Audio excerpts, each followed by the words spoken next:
I still remember the first time I got called out to County Road 12. It was late, sometime after 2 in the morning. The kind of hour when the world feels too quiet, when the only sounds are the hum of your cruiser and the hiss of tires against blacktop. Dispatch came through my radio, a little static in her voice. Unit 7, we've had multiple calls reporting a man standing in the middle of County Road 12, just past mile marker 19. No vehicle, no ID. Caller says he's not moving. I repeated it back, asked if anyone else was close. Negative. I was the only one out that way. That's how it always was. Graveyard shift in our county wasn't busy, at least not compared to the city an hour north. Out here, it was drunks, deer hits, sometimes a domestic. Quiet nights that could go either way, boring or unsettling. This one turned out to be the second kind. As I pulled onto County Road 12, I kept glancing at the tree line. Those woods are dense out there, pine and oak crowding right up to the shoulder. No streetlights, no houses, just a long ribbon of cracked asphalt swallowed by the dark. I drove with my high beams on, half expecting to see a stalled car or maybe a kid playing a prank. But after a couple miles, I felt that strange tug in my stomach, the sense that I was driving into something I didn't want to find. The first caller had said the man wasn't moving, just standing there. Who does that? Out in the middle of nowhere, in the middle of the night. I slowed when I hit mile marker 19. That's when I saw him, a figure, right in the center of the road. Not walking, not waving me down, just standing. He was tall, maybe 6 feet or a little more, and his shoulders were squared like he was bracing for something. My headlights caught him in full. A man in what looked like dark jeans and a jacket, his hands hanging loose at his sides. The strangest part was his head. It was tilted slightly down like he was staring at the pavement. I stopped about 30 yards away, radioed in. Dispatch, I have a visual on that subject. Male, mid-30s to 40s, standing in the roadway. I'll be making contact. The radio crackled back. Copy, 7. Use caution. I stepped out of the cruiser, the night air cold enough to sting. The woods on both sides felt alive, every insect buzzing louder than normal. I clicked on my flashlight, though I didn't really need it. The headlights had him lit up clear as day. Sir, I called out, keeping my voice firm but calm. You okay? You need some help? No response. He didn't move, didn't even twitch. It was like he hadn't heard me. I walked a few steps closer, hand resting near my holster more out of habit than fear. But the closer I got, the more wrong it felt. His clothes weren't quite right. The jacket looked old, like something you'd see in a photo from the 70s. And his posture, unnatural. Too stiff, like a mannequin propped upright. Sir, I said again, it's the sheriff's office. I need you to step to the side of the road. Nothing. I raised the beam of my flashlight to his face. That's when my stomach dropped. His skin was pale, washed out like he'd been standing under fluorescent lights for hours. His lips were colorless, and his eyes, God, his eyes, they didn't look at me. They didn't look at anything. Just wide open, staring at the pavement like he was lost in it. Hey, I shouted this time. Look at me. Still nothing. I got within 10 feet before something inside me told me to stop. Not caution, not procedure. Instinct.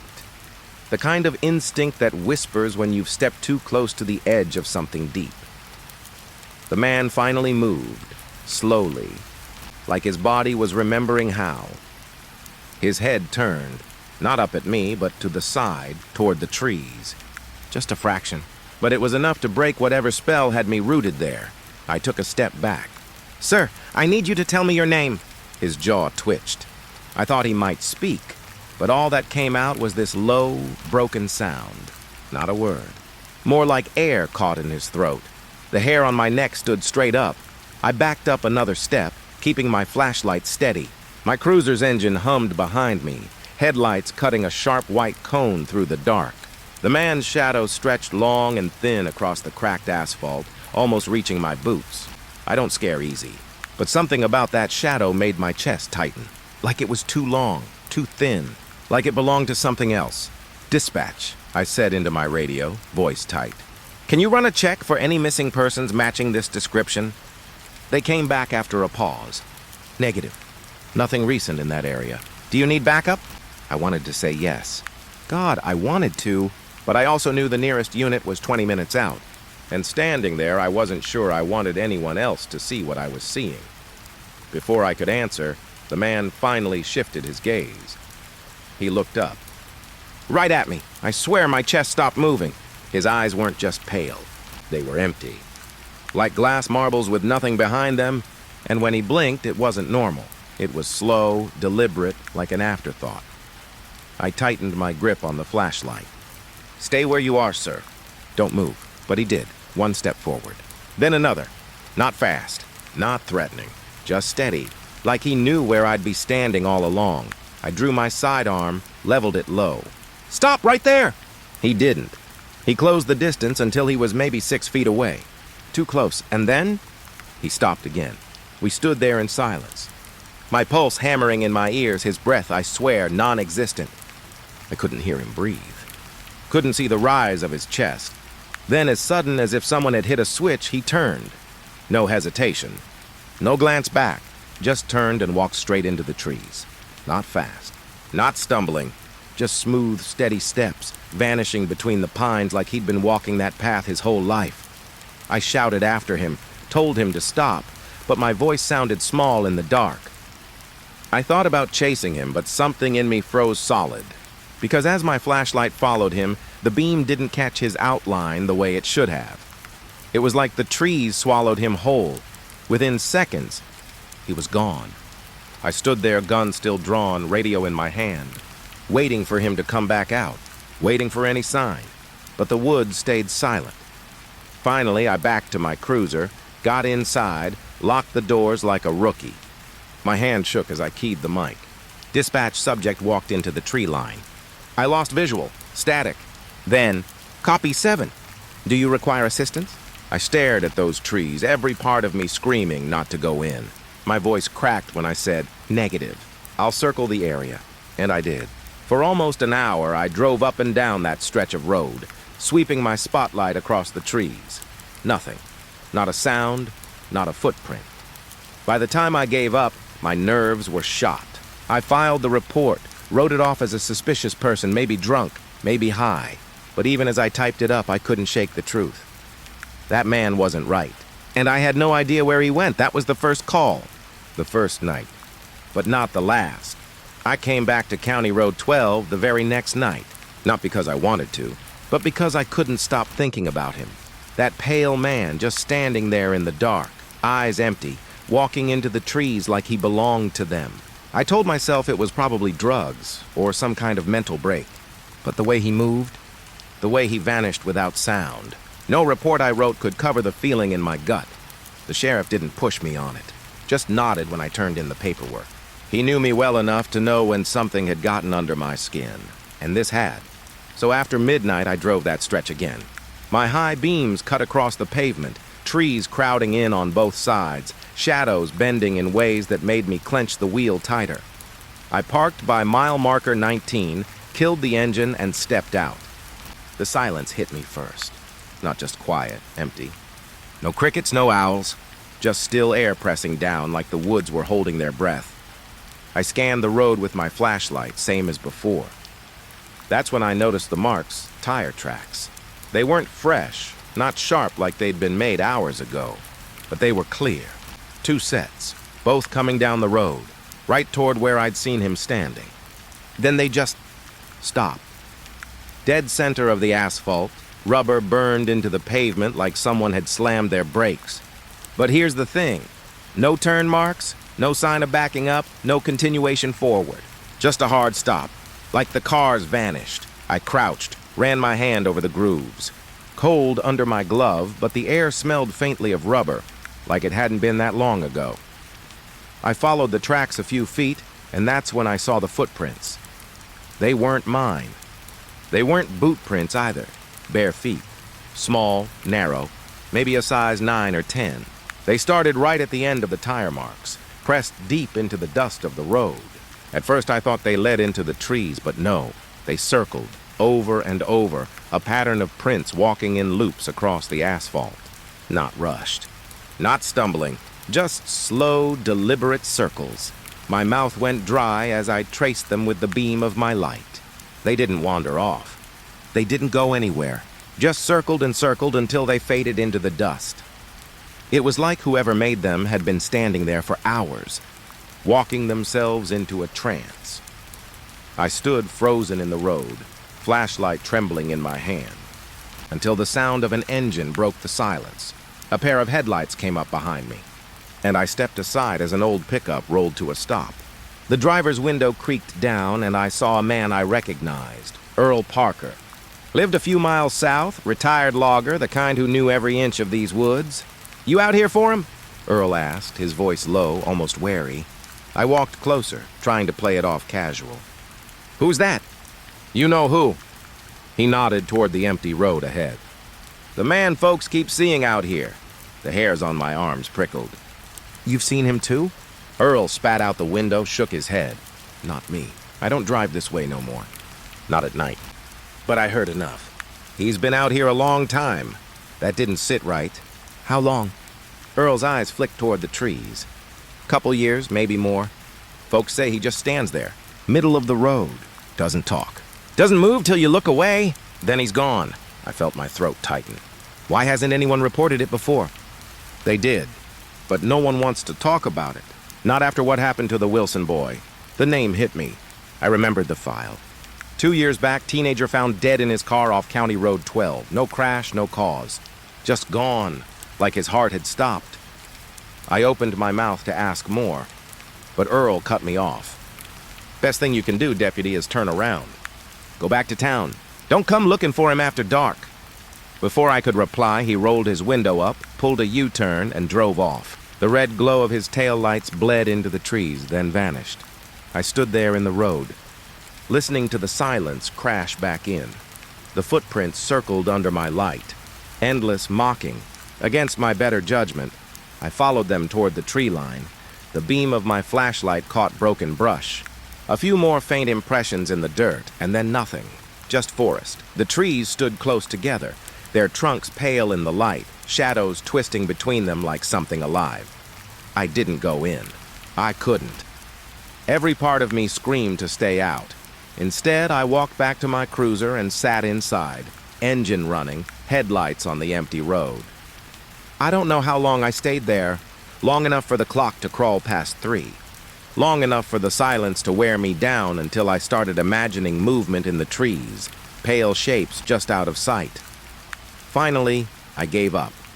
Reported what I found, kept it clipped, professional, tire marks, footprints, no subject located, but the story didn't stay on paper.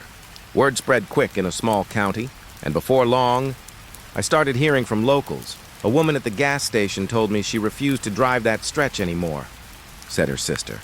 Saw a man step into the road right in front of her car. Said she braked, closed her eyes, and when she opened them, the road was empty. A rancher swore his cattle wouldn't cross the fence line near the mile marker. Said they bellowed and pulled back like something was waiting in the trees. Even one of our deputies off duty admitted he'd seen someone while driving home. Tall man, head down, standing dead center in his lane. He blinked, and the man was gone. The way people talked, you'd think it was folklore, a ghost story to spook kids or keep folks from drinking and driving at night. But I knew better. I'd stood 10 feet from him, seen those empty eyes. This wasn't a story. It was real, and it wasn't going away. The worst part? Each time I drove that road after, I caught myself slowing down by mile marker 19, my eyes searching the blacktop, my breath shallow, hoping I wouldn't see him again, and dreading the moment I did. I tried to stay away from County Road 12.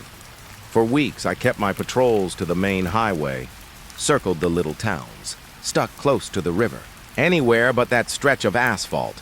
But avoidance only goes so far in a county as small as ours. Calls come in, roads cross, and sooner or later you end up where you don't want to be. It was a quiet Friday night when it finally happened. Dispatch came over the radio, calm as ever. Unit 7, caller reports a male subject standing in the roadway, mile marker 19. Same description as before. I froze. My throat went dry, palms slick on the steering wheel. I could have asked another unit to check. I could have pretended I didn't hear. But something in me, stubbornness, maybe pride, made me click the mic. Copy that. I'll respond. The drive out felt longer than usual. My headlights swept across empty fields and tangled woods, and every mile dragged me closer to the weight pressing down on my chest. When I turned onto County Road 12, the silence hit again. No insects, no rustle of wind, just the hum of my cruiser, the glassy reflection of trees crowding in on either side. I knew where he'd be. Mile marker 19. And sure enough, as the numbers ticked up on the roadside posts, I saw him, same as before, standing dead center in the road. My high beams washed over his figure. The jacket, the jeans, the tilt of his head downward, like he was studying the cracks in the pavement. But this time was different. This time, my stomach clenched hard because from the moment my lights hit him, I felt recognition, not total, not clean, but a flicker, like a memory trying to surface just out of reach. I slowed to a crawl, stopped 30 yards out, my engine rumbling low. My hand hovered over the radio, but I didn't call it in. I couldn't. Not yet. I stepped out, the night air colder than it should have been for spring. My flashlight beam cut across him, his pale face lifting slightly in the glow. And that's when it hit me. The face wasn't just pale. It was familiar. I didn't know how at first. The features were vague, blurred almost, like a photograph left in the sun. But the shape of the jaw, the angle of the cheekbones, they sparked something deep in my chest. I'd seen that face before. I just didn't know where. "Sir," I called, voice tight. "You need to step off the road." Nothing, just like the first time. He stood there, head slightly bowed, eyes open but empty, staring at the pavement as if it held some secret. I swallowed hard, took a step closer. My boots crunched on the gravel shoulder, loud in the stillness. Up close, the familiarity sharpened. Not perfect recognition, but a gnawing sense of déjà vu that made my skin crawl. "Do you hear me?" I tried again. "Tell me your name." Slowly, painfully slow, his head lifted, and he looked at me. The breath caught in my throat. His eyes were wrong, glassy and vacant, but the rest of his face, God help me, it was mine, not exact. Not a mirror, but enough. The curve of the nose, the set of the mouth, the faint line in the brow I'd seen in the bathroom mirror every morning. It was like staring at a washed-out version of myself. I staggered back, nearly dropping the flashlight. My voice cracked. "What the hell are you?" The man tilted his head just slightly, like an animal studying its reflection. And then, slow as before, he took a step toward me. I drew my sidearm, hands shaking. "Don't move!" But he did, one step, then another, each one deliberate, each one echoing like he already knew the rhythm of my heartbeat. And as he drew closer, I noticed something else. His lips. They weren't closed anymore. They twitched, parting as if to form words. I strained to hear. It wasn't words. It was breath. A shallow, broken hiss that matched mine, second for second, like he was mimicking me. I backed up fast, boots scraping, my flashlight beam jittering across the pale blur of his face. I wanted to run, to climb back into the cruiser, but my legs felt half frozen, dragging through mud that wasn't there. The figure stopped just short of me, maybe 10 feet away. He tilted his head again, and in the dim cone of light, I swear his mouth moved in sync with mine as I whispered, "Please stop." The echo was too much. My chest squeezed like a fist. My vision tunneled, everything narrowing to his face, my face, those glass eyes watching me without blinking. And then he turned, just like the first time. No warning, no sound. He pivoted and walked into the trees, not stumbling, not rushing. Smooth, steady steps disappearing between the trunks. I stumbled back to the cruiser, slammed the door, locked it with shaking hands. My heart was a hammer in my throat as I jammed the key forward, engine roaring to life. I didn't call it in. I didn't write it up. I drove fast. Faster than I should have until the county road gave way to the main highway, until the glow of distant town lights broke through the dark. Even then, I didn't feel safe, because that face, the pale blur of it, stayed burned into my mind. My own features, stripped of life, staring back at me like a warning. I don't know what that thing was. A ghost, a trick, a shadow wearing my shape. But I know what I felt. It wasn't just fear. It was recognition.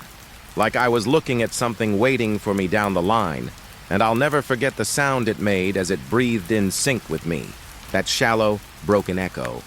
The night didn't end when I got home.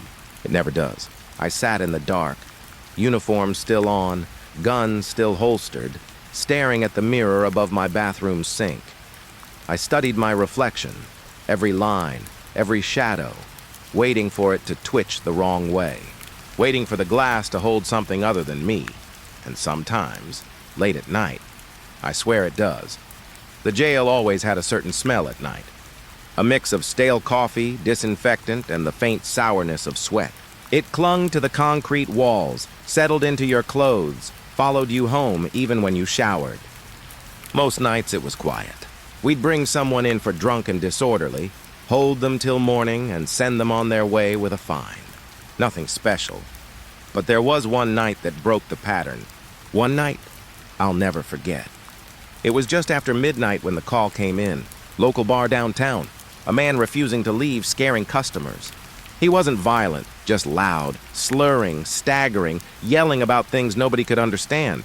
I was the one who picked him up. He looked like a regular middle-aged guy. Dirty flannel shirt, jeans soaked at the cuffs, hair matted with sweat. His eyes were bloodshot, his breath sour with whiskey. He reeked of the kind of binge that had been going on for days. I cuffed him without a fight. He didn't resist, didn't even argue. He just kept mumbling under his breath. At first, I thought it was the usual drunk nonsense. But when I leaned in, I caught the words. "She's already in here," he whispered. "She's already in here with me." The words sent a ripple through me I couldn't explain. I asked him what he meant, but he just smiled. A wide, cracked smile that showed teeth yellowed at the edges. "You'll see," he said. I brushed it off. "Just a drunk." Just words. That's what I told myself as I drove him to the county jail. His head rolling against the backseat window, his lips moving constantly, always whispering to someone who wasn't there. When we pulled into booking, Officer Daniels was on duty. Big guy, calm as they come, the kind who didn't let anything rattle him. We led the man inside. The fluorescent lights made his skin look gray, almost sickly. His eyes darted around the empty room like he expected to find someone waiting. Daniels took his information while I removed the cuffs. The man stood there swaying slightly, his hands rubbing at his wrists. Then, out of nowhere, he shouted. His voice tore through the room, raw and jagged. "She's already in here! Don't you get it? She's already in here!" The sound froze me, not just because of the words, but the way his eyes locked on the holding cell down the hall. That cell was empty. We both knew it. Daniels tried to calm him down. "Nobody's in there, sir. Just you for the night." The man shook his head violently, spit flying from his lips. "No, she's here. She's waiting. She's been waiting." I stepped forward, put a hand on his shoulder, tried to guide him toward the cell. But the second my skin touched his shirt, he jerked like I'd burned him. He looked straight at me. "You brought her," he hissed. "You brought her with you." My hand recoiled without thinking. We finally got him inside, his voice still echoing down the corridor. He pressed himself against the back wall, eyes fixed on the far corner of the cell. Not looking at us. Not looking at the door, just staring into that empty corner like someone was standing there. Daniels closed the door, the lock clicking loud in the stillness. He shook his head, muttered something about drunks and their demons, but I couldn't shake the way the man's eyes had moved, tracking something invisible. I finished the paperwork, tried to ignore the low murmur of his voice carrying down the hall. When I walked past the cell again, he was sitting on the floor, knees pulled to his chest, whispering into the corner. "She's here," he said softly. "I told you. She's already in here." I should have brushed it off, should have laughed it away like Daniels did. But as I stood there listening, I realized something. He wasn't just talking. He was answering, pausing, tilting his head like he was listening to someone speak, then replying in that same soft voice. I couldn't hear the other side of it. But he could, and he wasn't afraid. He looked almost relieved. I walked away, but the sound followed me. That low conversation in a cell that should have been silent. Later that night, Daniels came into the control room where I was sitting with a cup of stale coffee. He chuckled, shaking his head. "You gotta hear this." He's still going, talking to the wall like it's his wife or something. I didn't laugh. Daniels noticed. Hey, don't let it get to you. I've seen worse. Half the time it's just withdrawal talking. But something in me didn't believe that. I'd seen drunks, addicts, detoxers. This wasn't the same. This man wasn't lost in his own head. He was locked in a conversation, and whoever he thought was in there with him, he believed it. When my shift ended near dawn, I walked past the cell one last time. The man was lying on the floor, eyes closed, lips still moving like he was dreaming out loud. The corner of the cell stood empty. Concrete walls, stainless steel toilet, nothing else. But as I turned to leave, I swore I felt something. A brush of cold air on the back of my neck, like someone had walked past me. I spun around fast. Nothing. Just the man asleep. The cell locked tight. Still, I walked out of that jail with a knot in my chest. A feeling I couldn't shake, because I couldn't stop hearing his voice. She's already in here. And the way he'd said it, like he wasn't warning me. Like he was welcoming her. The county jail always felt different in the early morning hours. Between 3 and 5 a.m., the air seemed heavier, the halls too quiet, like the building itself was holding its breath. That night, the drunk man we'd booked in, the one who kept saying she's already in here, had gone quiet. Too quiet. Usually drunks either sleep it off, snore loud enough to rattle the walls, or keep rambling until they pass out. But around 3:30, his voice stopped. Just cut off. I didn't realize it right away. The silence only hit me after a while, and by then, my gut was already tightening. Daniels noticed, too. Think he finally passed out, he said, leaning back in his chair. Lucky us, but I didn't feel lucky. Something about the sudden silence felt wrong, like when a storm dies too quickly. I glanced at the monitors. The holding cells were always watched by cameras, grainy black and white feeds that made everyone look like ghosts. I found his cell on the screen. He wasn't asleep. He was sitting in the middle of the floor, cross-legged, facing the corner. His head tilted slightly like he was listening, and his lips were moving. I couldn't hear him through the monitor, of course, but I didn't need to. I knew that rhythm, those pauses. He was talking to someone I couldn't see. A cold shiver ran through me. Daniels, I said, nodding at the screen. Look at this. He leaned forward, squinting at the monitor. Damn, he's still at it? But the longer we watched, the less it looked like he was just talking. He was reacting, tilting his head like someone had whispered in his ear, smiling suddenly as if something funny had been said, then frowning, shaking his head. It was a conversation. Daniels muttered under his breath.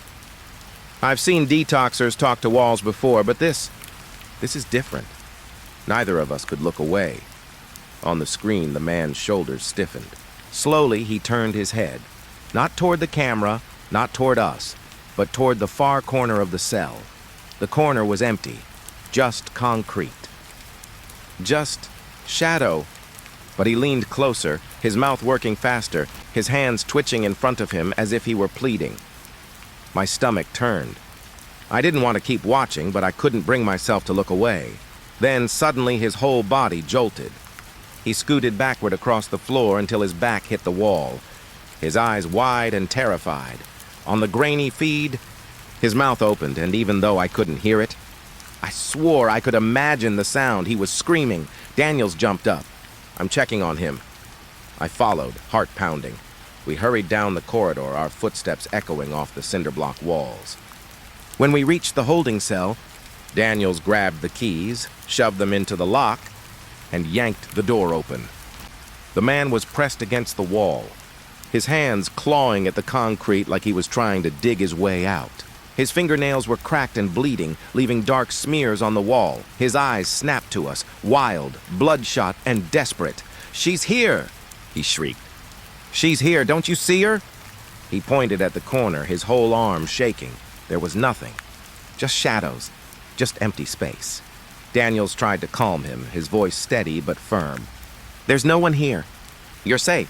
Sit down before you hurt yourself." But the man only laughed. A sharp, broken laugh that cut through me worse than the screaming had. "She's closer now," he whispered. His bloody hands trembled as he pressed them to the wall. as if feeling something move just beneath the surface.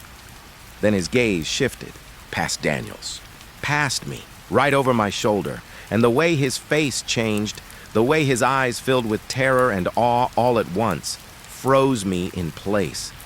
I didn't turn. I couldn't. Daniels dragged him away from the wall, forcing him to sit on the cot. "Enough of this," he muttered. "You're hurting yourself." The man shook violently, his voice breaking as he repeated the same words over and over. "She's here. She's here. She's here." We closed the cell again, but I didn't walk away right away. I stood there, staring into that corner of the cell. Concrete. Shadow. Nothing. And yet my skin crawled. My throat tightened. Because even though I couldn't see anything, I could feel it. Like the air in that corner was heavier, denser, like something invisible was watching me from the dark. Back in the control room, Daniels rewound the feed, wanting to see what had set the man off. We watched again. His lips moving, his head tilting.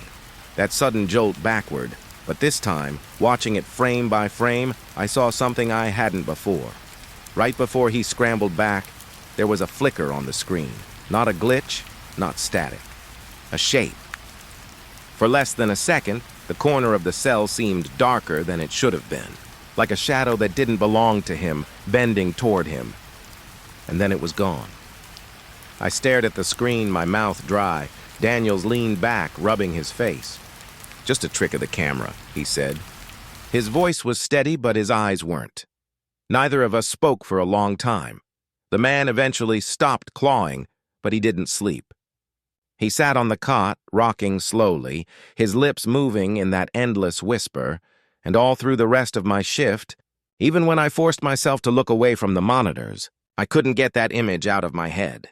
That flicker, that shadow, that thing I wasn't supposed to see, and worse, the way he'd looked past me in that cell, like whatever was in there with him, had followed me out. There are certain details about working in a jail that most people never think about. The way sound carries through concrete halls. The way the fluorescent lights hum until you swear it's under your skin. The way smells linger long after they should have faded. I learned to live with most of it. But after that night, the night with the drunk man and the shadow on the camera, I couldn't stop noticing things. Little things. Like how the air around his old holding cell felt colder, even when the thermostat said it wasn't. Or how, when I walked past it during my rounds, I'd feel pressure in my ears. Like when you're too high in the mountains, I told myself I was imagining it. But then the smell started. It was faint at first. A sharp, sour odor, like spoiled meat or something long dead in the walls. Daniels noticed it too. We were walking past the cell one night when he stopped, sniffed the air, and frowned. "You smell that?" I did. And it was coming from inside the empty cell. We unlocked the door, checked every corner, lifted the thin mattress on the cot, ran our hands along the walls. Nothing. Just concrete, stainless steel, and the vent high on the back wall, but the smell was strongest near that vent. Daniels shook his head, muttering, "Probably a dead rat in the ductwork." It made sense. But the smell didn't fade. Not that night, not the next. And it didn't smell like a rat. It smelled human, like rot, like something you'd find in the woods when the flies get there first. The maintenance guys came, pulled the vent cover, ran a camera up into the shaft. Nothing. Clean metal, no signs of pests. They sprayed deodorizer and left. But the smell came back the next night. Stronger, and it wasn't just the smell anymore. I was in the control room, sipping coffee, trying to stay awake when I thought I heard something on the monitors.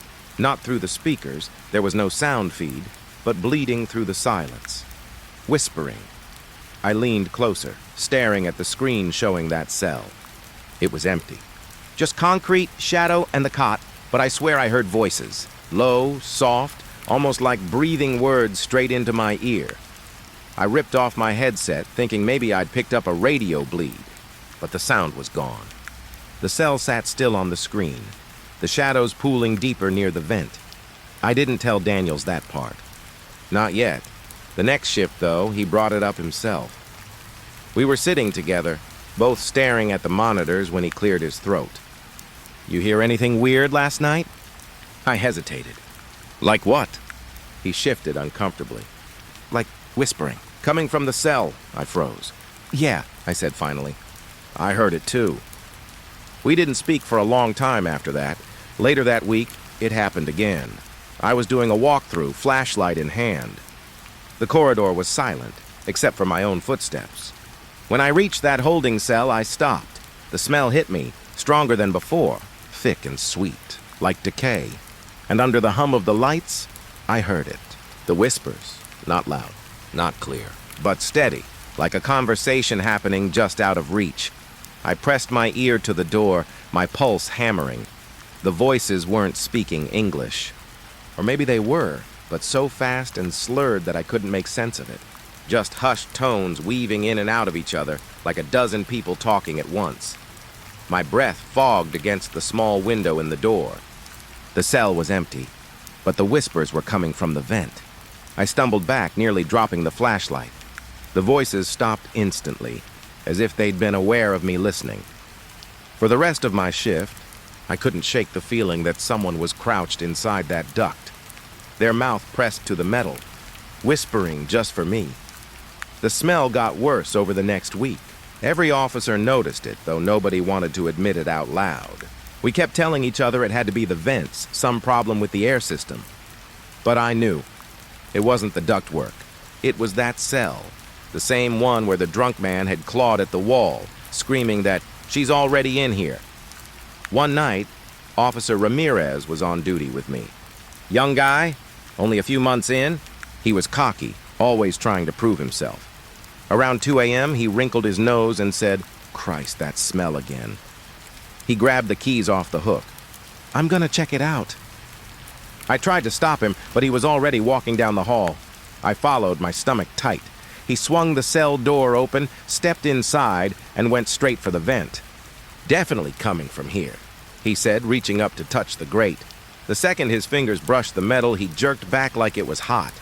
"Jesus," he hissed, shaking his hand. "It's freezing." I shone my flashlight at the vent. Cold mist was spilling from the slats, barely visible but definitely there, like breath on a winter morning, and then the whispering started again, not muffled this time. Not faint, clear, sharp, right behind the vent cover. It was a woman's voice. Ramirez stumbled back, his face draining of color. "What the hell?"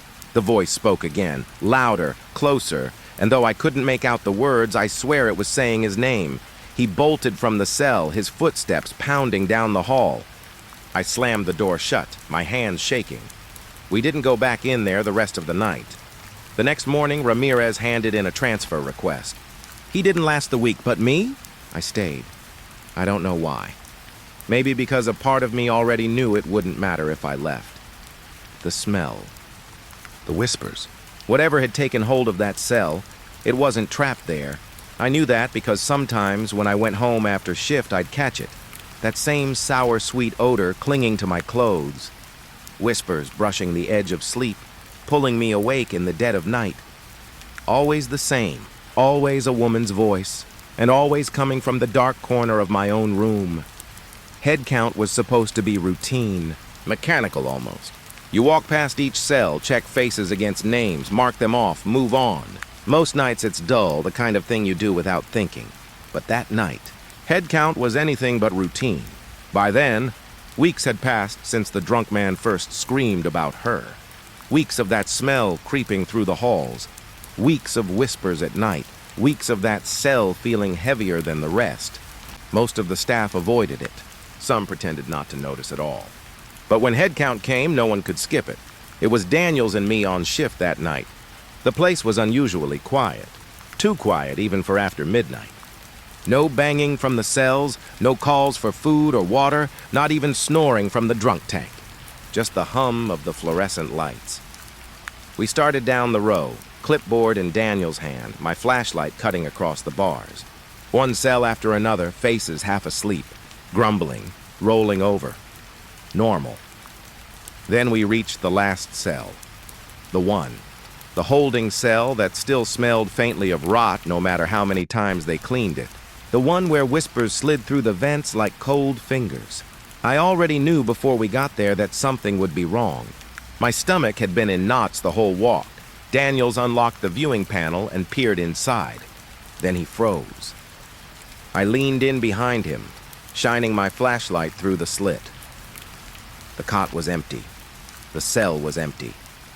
At first, I thought maybe he was curled on the floor, hidden in shadow. I swept the light across every inch of concrete. Every corner, the toilet, the vent. Nothing, just a jumpsuit, orange, wrinkled, folded into a strange heap in the far corner, as if the man had stepped out of it like shedding skin. Daniel swore under his breath, fumbling with the keys. He shoved the door open and stormed inside, his boots striking against the concrete. I followed, my heart hammering. We searched everywhere. Under the cot, behind the toilet. Even climbed onto the small desk bolted to the wall to look at the vent. The vent grate was still screwed on tight. No signs of tampering. The only thing left was the jumpsuit. Daniels picked it up with 2 fingers like it might bite him. It sagged in his hands, empty, the sleeves dangling loose. He turned it over and I saw the inside was damp. Not wet exactly, but clammy, as if someone had sweated through it and then just vanished. That smell hit us then. Sharp, sour, rotten. Stronger than ever. It rolled out of the jumpsuit like it had been trapped inside the fabric. I gagged, covering my mouth. Daniels dropped the thing back into the corner like it burned him. We searched again. Harder this time, though we both knew it was useless. The cell was locked, the walls solid. No gaps, no cracks. Nobody could have slipped out unseen, and yet he was gone. And then it was gone. I stared at the screen, my mouth dry. Daniels leaned back, rubbing his face. "Just a trick of the camera," he said. His voice was steady, but his eyes weren't. Neither of us spoke for a long time. The man eventually stopped clawing, but he didn't sleep. He sat on the cot, rocking slowly, his lips moving in that endless whisper, and all through the rest of my shift, even when I forced myself to look away from the monitors, I couldn't get that image out of my head. That flicker, that shadow, that thing I wasn't supposed to see, and worse, the way he'd looked past me in that cell, like whatever was in there with him, had followed me out. There are certain details about working in a jail that most people never think about. The way sound carries through concrete halls. The way the fluorescent lights hum until you swear it's under your skin. The way smells linger long after they should have faded. I learned to live with most of it. But after that night, the night with the drunk man and the shadow on the camera, I couldn't stop noticing things. Little things. Like how the air around his old holding cell felt colder, even when the thermostat said it wasn't. Or how, when I walked past it during my rounds, I'd feel pressure in my ears. Like when you're too high in the mountains, I told myself I was imagining it. But then the smell started. It was faint at first. A sharp, sour odor, like spoiled meat or something long dead in the walls. Daniels noticed it too. We were walking past the cell one night when he stopped, sniffed the air, and frowned. "You smell that?" I did. And it was coming from inside the empty cell. We unlocked the door, checked every corner, lifted the thin mattress on the cot, ran our hands along the walls. Nothing. Just concrete, stainless steel, and the vent high on the back wall, but the smell was strongest near that vent. Daniel shook his head, muttering, "Probably a dead rat in the ductwork." It made sense. But the smell didn't fade. Not that night, not the next. And it didn't smell like a rat. It smelled human, like rot, like something you'd find in the woods when the flies get there first. The maintenance guys came, pulled the vent cover, ran a camera up into the shaft. Nothing. Clean metal, no signs of pests. They sprayed deodorizer and left. But the smell came back the next night. Stronger. And it wasn't just the smell anymore. I was in the control room, sipping coffee, trying to stay awake when I thought I heard something on the monitors. Not through the speakers, there was no sound feed, but bleeding through the silence. Whispering. I leaned closer, staring at the screen showing that cell. It was empty. Just concrete, shadow, and the cot, but I swear I heard voices. Low, soft, almost like breathing words straight into my ear. I ripped off my headset, thinking maybe I'd picked up a radio bleed, but the sound was gone. The cell sat still on the screen, the shadows pooling deeper near the vent. I didn't tell Daniels that part. Not yet. The next shift, though, he brought it up himself. We were sitting together, both staring at the monitors when he cleared his throat. "You hear anything weird last night?" I hesitated. "Like what?" He shifted uncomfortably. "Like whispering. Coming from the cell," I froze. "Yeah," I said finally. "I heard it too." We didn't speak for a long time after that. Later that week, it happened again. I was doing a walkthrough, flashlight in hand. The corridor was silent, except for my own footsteps. When I reached that holding cell, I stopped. The smell hit me, stronger than before, thick and sweet, like decay. And under the hum of the lights, I heard it. The whispers, not loud, not clear, but steady, like a conversation happening just out of reach. I pressed my ear to the door, my pulse hammering. The voices weren't speaking English.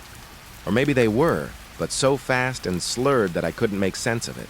Just hushed tones weaving in and out of each other, like a dozen people talking at once.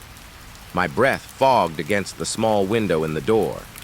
The cell was empty, but the whispers were coming from the vent. I stumbled back, nearly dropping the flashlight. The voices stopped instantly, as if they'd been aware of me listening. For the rest of my shift, I couldn't shake the feeling that someone was crouched inside that duct, their mouth pressed to the metal, whispering just for me. The smell got worse over the next week. Every officer noticed it, though nobody wanted to admit it out loud. We kept telling each other it had to be the vents, some problem with the air system. But I knew. It wasn't the ductwork. It was that cell, the same one where the drunk man had clawed at the wall, screaming that she's already in here. One night, Officer Ramirez was on duty with me. Young guy, only a few months in. He was cocky, always trying to prove himself. Around 2 a.m., he wrinkled his nose and said, "Christ, that smell again." He grabbed the keys off the hook. "I'm gonna check it out." I tried to stop him, but he was already walking down the hall. I followed, my stomach tight. He swung the cell door open, stepped inside, and went straight for the vent. "Definitely coming from here," he said, reaching up to touch the grate. The second his fingers brushed the metal, he jerked back like it was hot. "Jesus," he hissed, shaking his hand. "It's freezing." I shone my flashlight at the vent. Cold mist was spilling from the slats, barely visible but definitely there, like breath on a winter morning. And then the whispering started again, not muffled this time. Not faint, clear, sharp, right behind the vent cover. It was a woman's voice. Ramirez stumbled back, his face draining of color. "What the hell?" The voice spoke again, louder, closer, and though I couldn't make out the words, I swear it was saying his name. He bolted from the cell, his footsteps pounding down the hall. I slammed the door shut, my hands shaking. We didn't go back in there the rest of the night. The next morning, Ramirez handed in a transfer request. He didn't last the week, but me? I stayed. I don't know why. Maybe because a part of me already knew it wouldn't matter if I left. The smell. The whispers. Whatever had taken hold of that cell, it wasn't trapped there. I knew that because sometimes when I went home after shift, I'd catch it. That same sour, sweet odor clinging to my clothes. Whispers brushing the edge of sleep, pulling me awake in the dead of night. Always the same. Always a woman's voice. And always coming from the dark corner of my own room. Head count was supposed to be routine, mechanical almost. You walk past each cell, check faces against names, mark them off, move on. Most nights it's dull, the kind of thing you do without thinking. But that night, head count was anything but routine. By then, weeks had passed since the drunk man first screamed about her. Weeks of that smell creeping through the halls. Weeks of whispers at night. Weeks of that cell feeling heavier than the rest. Most of the staff avoided it. Some pretended not to notice at all. But when head count came, no one could skip it. It was Daniels and me on shift that night. The place was unusually quiet. Too quiet even for after midnight. No banging from the cells, no calls for food or water, not even snoring from the drunk tank. Just the hum of the fluorescent lights. We started down the row, clipboard in Daniel's hand, my flashlight cutting across the bars. One cell after another, faces half asleep, grumbling, rolling over. Normal. Then we reached the last cell. The one. The holding cell that still smelled faintly of rot no matter how many times they cleaned it. The one where whispers slid through the vents like cold fingers. I already knew before we got there that something would be wrong. My stomach had been in knots the whole walk. Daniels unlocked the viewing panel and peered inside. Then he froze. I leaned in behind him, shining my flashlight through the slit. The cot was empty. The cell was empty. At first, I thought maybe he was curled on the floor, hidden in shadow. I swept the light across every inch of concrete. Every corner. The toilet, the vent. Nothing. Just a jumpsuit. Orange. Wrinkled. Folded into a strange heap in the far corner. As if the man had stepped out of it like shedding skin. Daniel swore under his breath, fumbling with the keys. He shoved the door open and stormed inside, his boots striking against the concrete. I followed, my heart hammering. We searched everywhere. Under the cot. Behind the toilet. Even climbed onto the small desk bolted to the wall to look at the vent. The vent grate was still screwed on tight. No signs of tampering. The only thing left was the jumpsuit. Daniels picked it up with 2 fingers like it might bite him. It sagged in his hands, empty, the sleeves dangling loose. He turned it over and I saw the inside was damp. Not wet exactly, but clammy, as if someone had sweated through it and then just vanished. That smell hit us then. Sharp, sour, rotten. Stronger than ever. It rolled out of the jumpsuit like it had been trapped inside the fabric. I gagged, covering my mouth. Daniels dropped the thing back into the corner like it burned him. We searched again. Harder this time, though we both knew it was useless. The cell was locked, the walls solid. No gaps, no cracks. Nobody could have slipped out unseen, and yet he was gone. I thought if I ignored it, if I let it ring and fade into nothing, the voices would stop. I thought maybe I could let that static die in the wires where it belonged. But when the light blinked again at 2:13 a.m., my hand was already on the headset before I could think. Like muscle memory? Like something inside me had been waiting for it.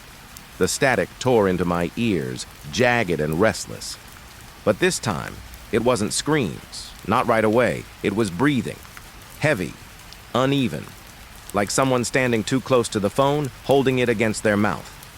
Hello? My voice cracked when I spoke. Nothing. Just the slow rasp of air, sliding in and out. Like lungs fighting against something. Ma'am, if you can hear me, I need you to tell me where you are. There was a pause. Then the faintest whisper. Crossroads. The line cut. I sat there, frozen, my pulse hammering so loud I could barely hear the silence that followed. Crossroads. That was all she said. The next morning, I couldn't shake it.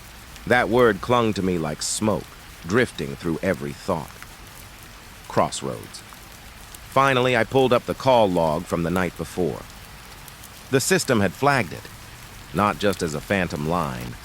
This time, it had coordinates. My stomach dropped when I saw them. The GPS ping showed the call had come from outside of town, on an old stretch of road where 2 highways crossed, and I knew that place.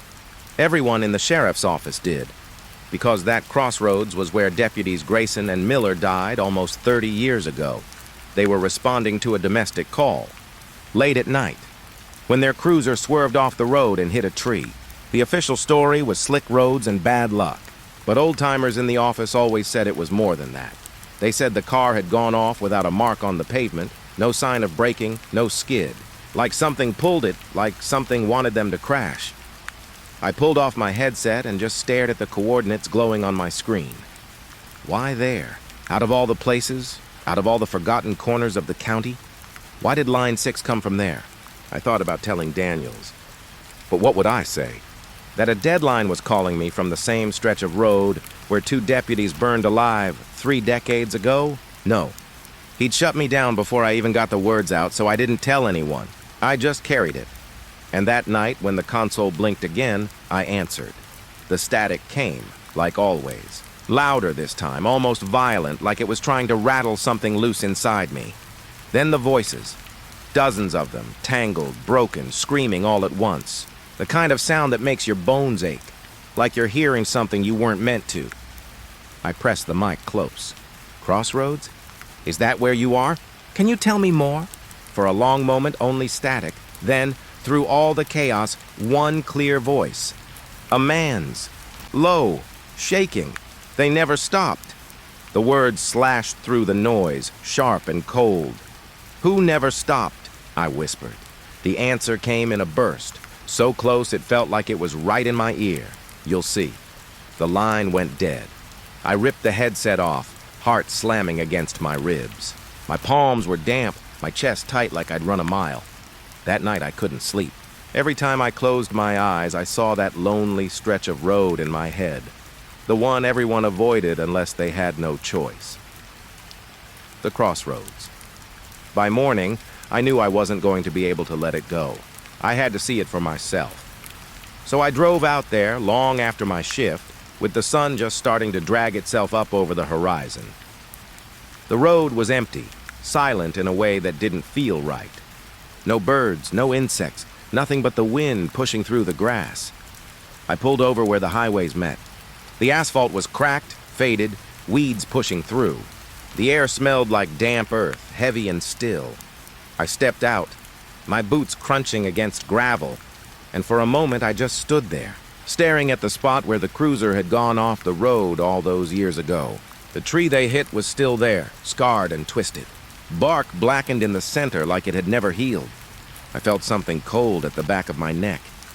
A weight pressing down, and then I heard it, faint, almost carried by the wind, static, like the sound from the headset.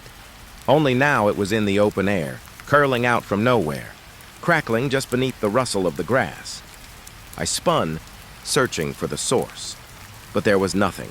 Just the empty road stretching in both directions, the crossroads yawning quiet and hollow. I stood there until my chest tightened with panic, until I could barely breathe. Then I got back in my car and drove, faster than I should have. My hands shaking on the wheel, I told myself I wasn't going back. But when my shift came that night, Line 6 blinked again, I answered, even though every part of me screamed not to. The static poured through, violent and hot, and this time, under it. I didn't just hear screams. I heard engines, police radios crackling, tires skidding against pavement, the chaotic rush of a crash that had already happened, and through it, two voices, men, shouting.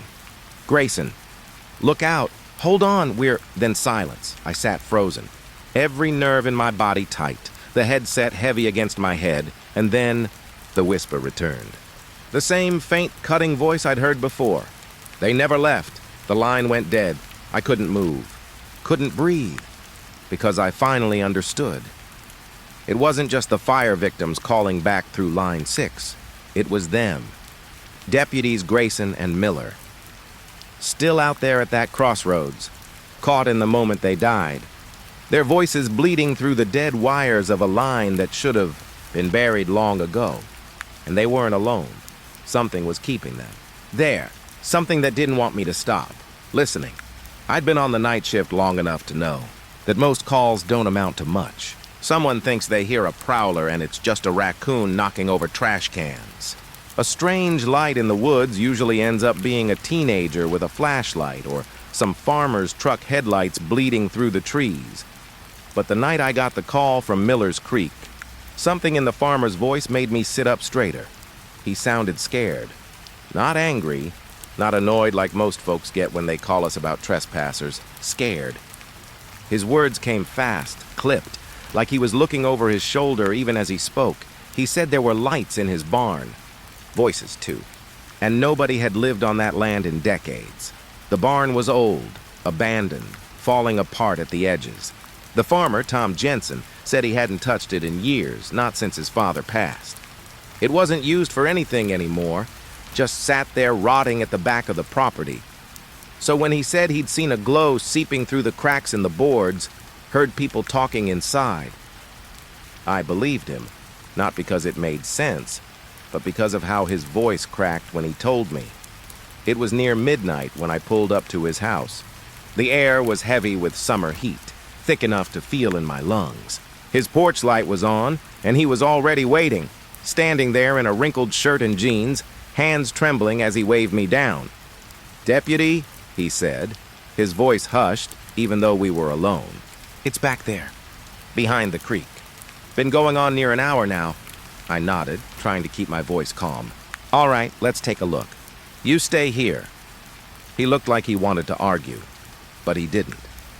Just nodded quickly, relief and fear tangled up in his face. I followed the dirt path down toward the back of the property. The grass was high, brushing against my legs. Beyond the trees, I could hear the faint trickle of the creek, water moving slow under the weight of summer, and then I saw it. The barn. It stood crooked against the dark, its wood gray and weathered roof sagging in the middle. A building left to rot, but through the gaps in the boards, light pulsed.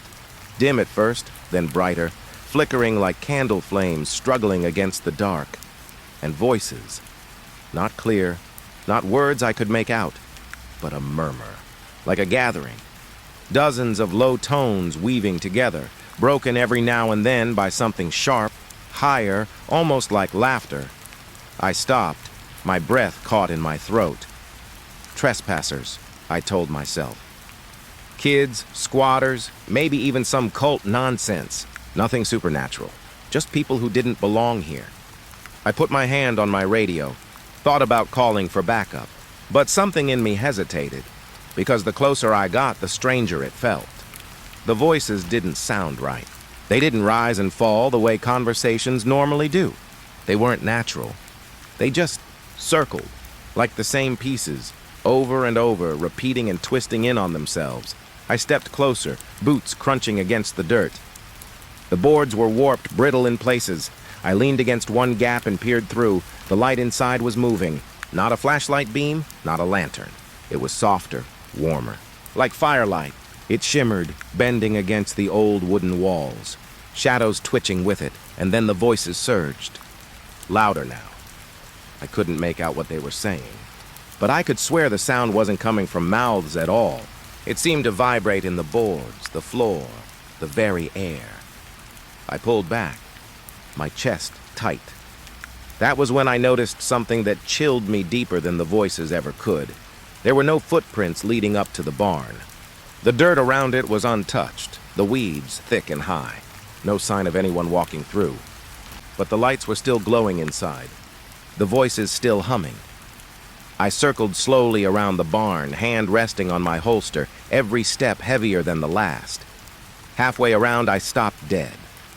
Carved into the wood near the back was a shape. I hadn't seen it before, but in the faint glow leaking through the cracks, it stood out. A circle, rough, uneven, gouged deep into the board. Inside it, jagged lines intersecting like broken spokes. It didn't look fresh. It had been there a long time. And yet, the edges of the carving were blackened, as if burned. I reached out without thinking, fingertips brushing the mark. The wood was cold. Colder than the night air, colder than anything should have been in the sticky summer heat. I snatched my hand back, pulse racing. That was when the voices stopped. Just like that. Silence. The barn went dark, too. The glow snuffed out, swallowed into the boards. And in that sudden stillness, I realized something that made my skin crawl. I wasn't afraid of what I'd seen. I was afraid of what I hadn't. The barn was empty. I knew it in my gut, empty and abandoned. And yet, it hadn't been me that scared them off. Whatever was in there had simply decided it was finished. I backed away slowly, never taking my eyes off the barn until the trees swallowed it from view. When I got back to the porch, Jensen was still standing there, wringing his hands. His eyes widened when he saw my face. "What was it?" he asked. I hesitated, every instinct screaming not to tell him the truth. Not because I didn't believe it, but because saying it out loud might make it real. "Didn't find anyone," I said finally. "Might have been some kids passing through. But it's clear now." He nodded, but he didn't look relieved. Not really. His eyes darted past me toward the line of trees like he knew more than he was willing to say. I drove away that night with the weight of that silence pressing in on me, because the barn was empty. I knew it, but I also knew, deep down, that it hadn't been kids or squatters. It had been something else. Something that didn't care if I saw it, as long as I knew it was there. I've been to plenty of barns in my time, and I've seen my share of strange things in them too. But there was something about Miller's barn that night that felt off. Not just abandoned, not just worn down. Something about it felt staged, like we weren't just walking into a crime scene, but into somebody's plan. The boards were swollen from years of rain. The doors groaned when we pushed them open. Dust hung thick in the beams of our flashlights. The farmer, old Mr. Miller, stood back on the porch, hands shoved deep in his pockets, like even he didn't want to cross onto that land. It was me and Deputy Cross that night. Just us, because dispatch figured it was nothing more than trespassers. Maybe some kids drinking out there, maybe squatters. But the second I stepped inside, I knew this wasn't that. The air was heavy with the smell of wax and smoke. Not fresh, not burning anymore, but stale, like something that had been snuffed out hours ago. My light landed on the first thing by accident, a small shoe. It was lying on its side in the dirt, mud still clinging to the sole. It wasn't a boot, not something a farmer's kid would wear working outside. It was a child's sneaker, red with the laces undone. I remember freezing there, my beam stuck on it. My stomach turned cold. Cross noticed too. What the hell is that doing here? I couldn't answer. All I could do was crouch down, pick it up, and feel how light it was in my hand. And then I noticed the others. They weren't scattered. They weren't left behind by accident. They were arranged. A dozen shoes, maybe more, set in a rough circle across the dirt floor. Small shoes, little shoes, some with mud, some worn down, some clean like they'd been pulled straight from a closet. Cross whispered, "Jesus Christ." I whispered back, "Kids don't come out here." And we both knew that was true. Miller's place was out past the creek, miles from town. No reason for children to be wandering out here. We pulled the circle apart carefully, photographing, marking spots in our notebooks, trying to make sense of it. But sense didn't live here. The longer I stared at that ring of shoes, the more I felt like I wasn't supposed to be looking at it. Like my eyes were trespassing. Cross said, "You smell that?" I did. Wax, burned down candles. My light caught the drippings along the beams, streaks of blackened soot climbing up the wood. We followed it deeper into the barn, and that's when we found them. Candles. Dozens of them. Some upright, some melted into little puddles of hardened wax. They'd been placed with care along the walls, on ledges, on crates. Some were tucked into corners. Whoever lit them had wanted the entire barn glowing, but it wasn't the candles themselves that made my skin crawl. It was what they illuminated, carved into the beams, symbols, not letters, not numbers, something else, jagged loops, crossed lines, circles broken open at the edges. They were carved deep with something sharp. Knife, maybe. They covered the support beams from the floor up to where the wood disappeared into shadow. I traced one with my finger, rough and splintered under the pad of my skin. I didn't recognize it. It wasn't any gang tag, wasn't graffiti. It wasn't even human in design. It felt older, wrong. Cross muttered, "Looks like someone had a ritual out here." I shook my head. "For what?" He didn't answer. Maybe he couldn't. The farther we went, the worse it got. Piles of melted wax, chalk smeared into the dirt in long, faded lines, like circles had been drawn and scuffed out. One corner of the barn still smelled faintly of smoke, like something had burned there recently, and then Cross stopped me. "Look, up near the rafters nailed into the wood was another pair of shoes. Dangling there, tied together by their laces, swinging just slightly in the breeze that leaked through the cracks." My chest went hollow. My hands shook, but I raised the flashlight higher. The shoes were small. Maybe a toddler's. White, stained yellow with age, I remember whispering without even realizing I'd said it out loud. "Why shoes?" Cross didn't answer. He just kept his light on them, jaw clenched tight. We moved slowly after that. Every step felt heavier. My boots sounded too loud in the empty space, like we were disturbing something. The barn didn't feel abandoned anymore. It felt occupied. The air grew colder near the back, where the boards had warped from water damage. The smell was stronger there. Wax, yes, but something else. Something sour, like mildew and rot. And tucked in the far corner, we found what I still see when I close my eyes. A child's backpack. Blue, with patches stitched on it, dinosaurs, one strap torn, the zipper broken. Inside we found nothing but dirt. Packed tight, stuffed in until it filled the bag. Cross swore under his breath. Kicked the dirt away, but I couldn't stop staring at the patches. Dinosaurs.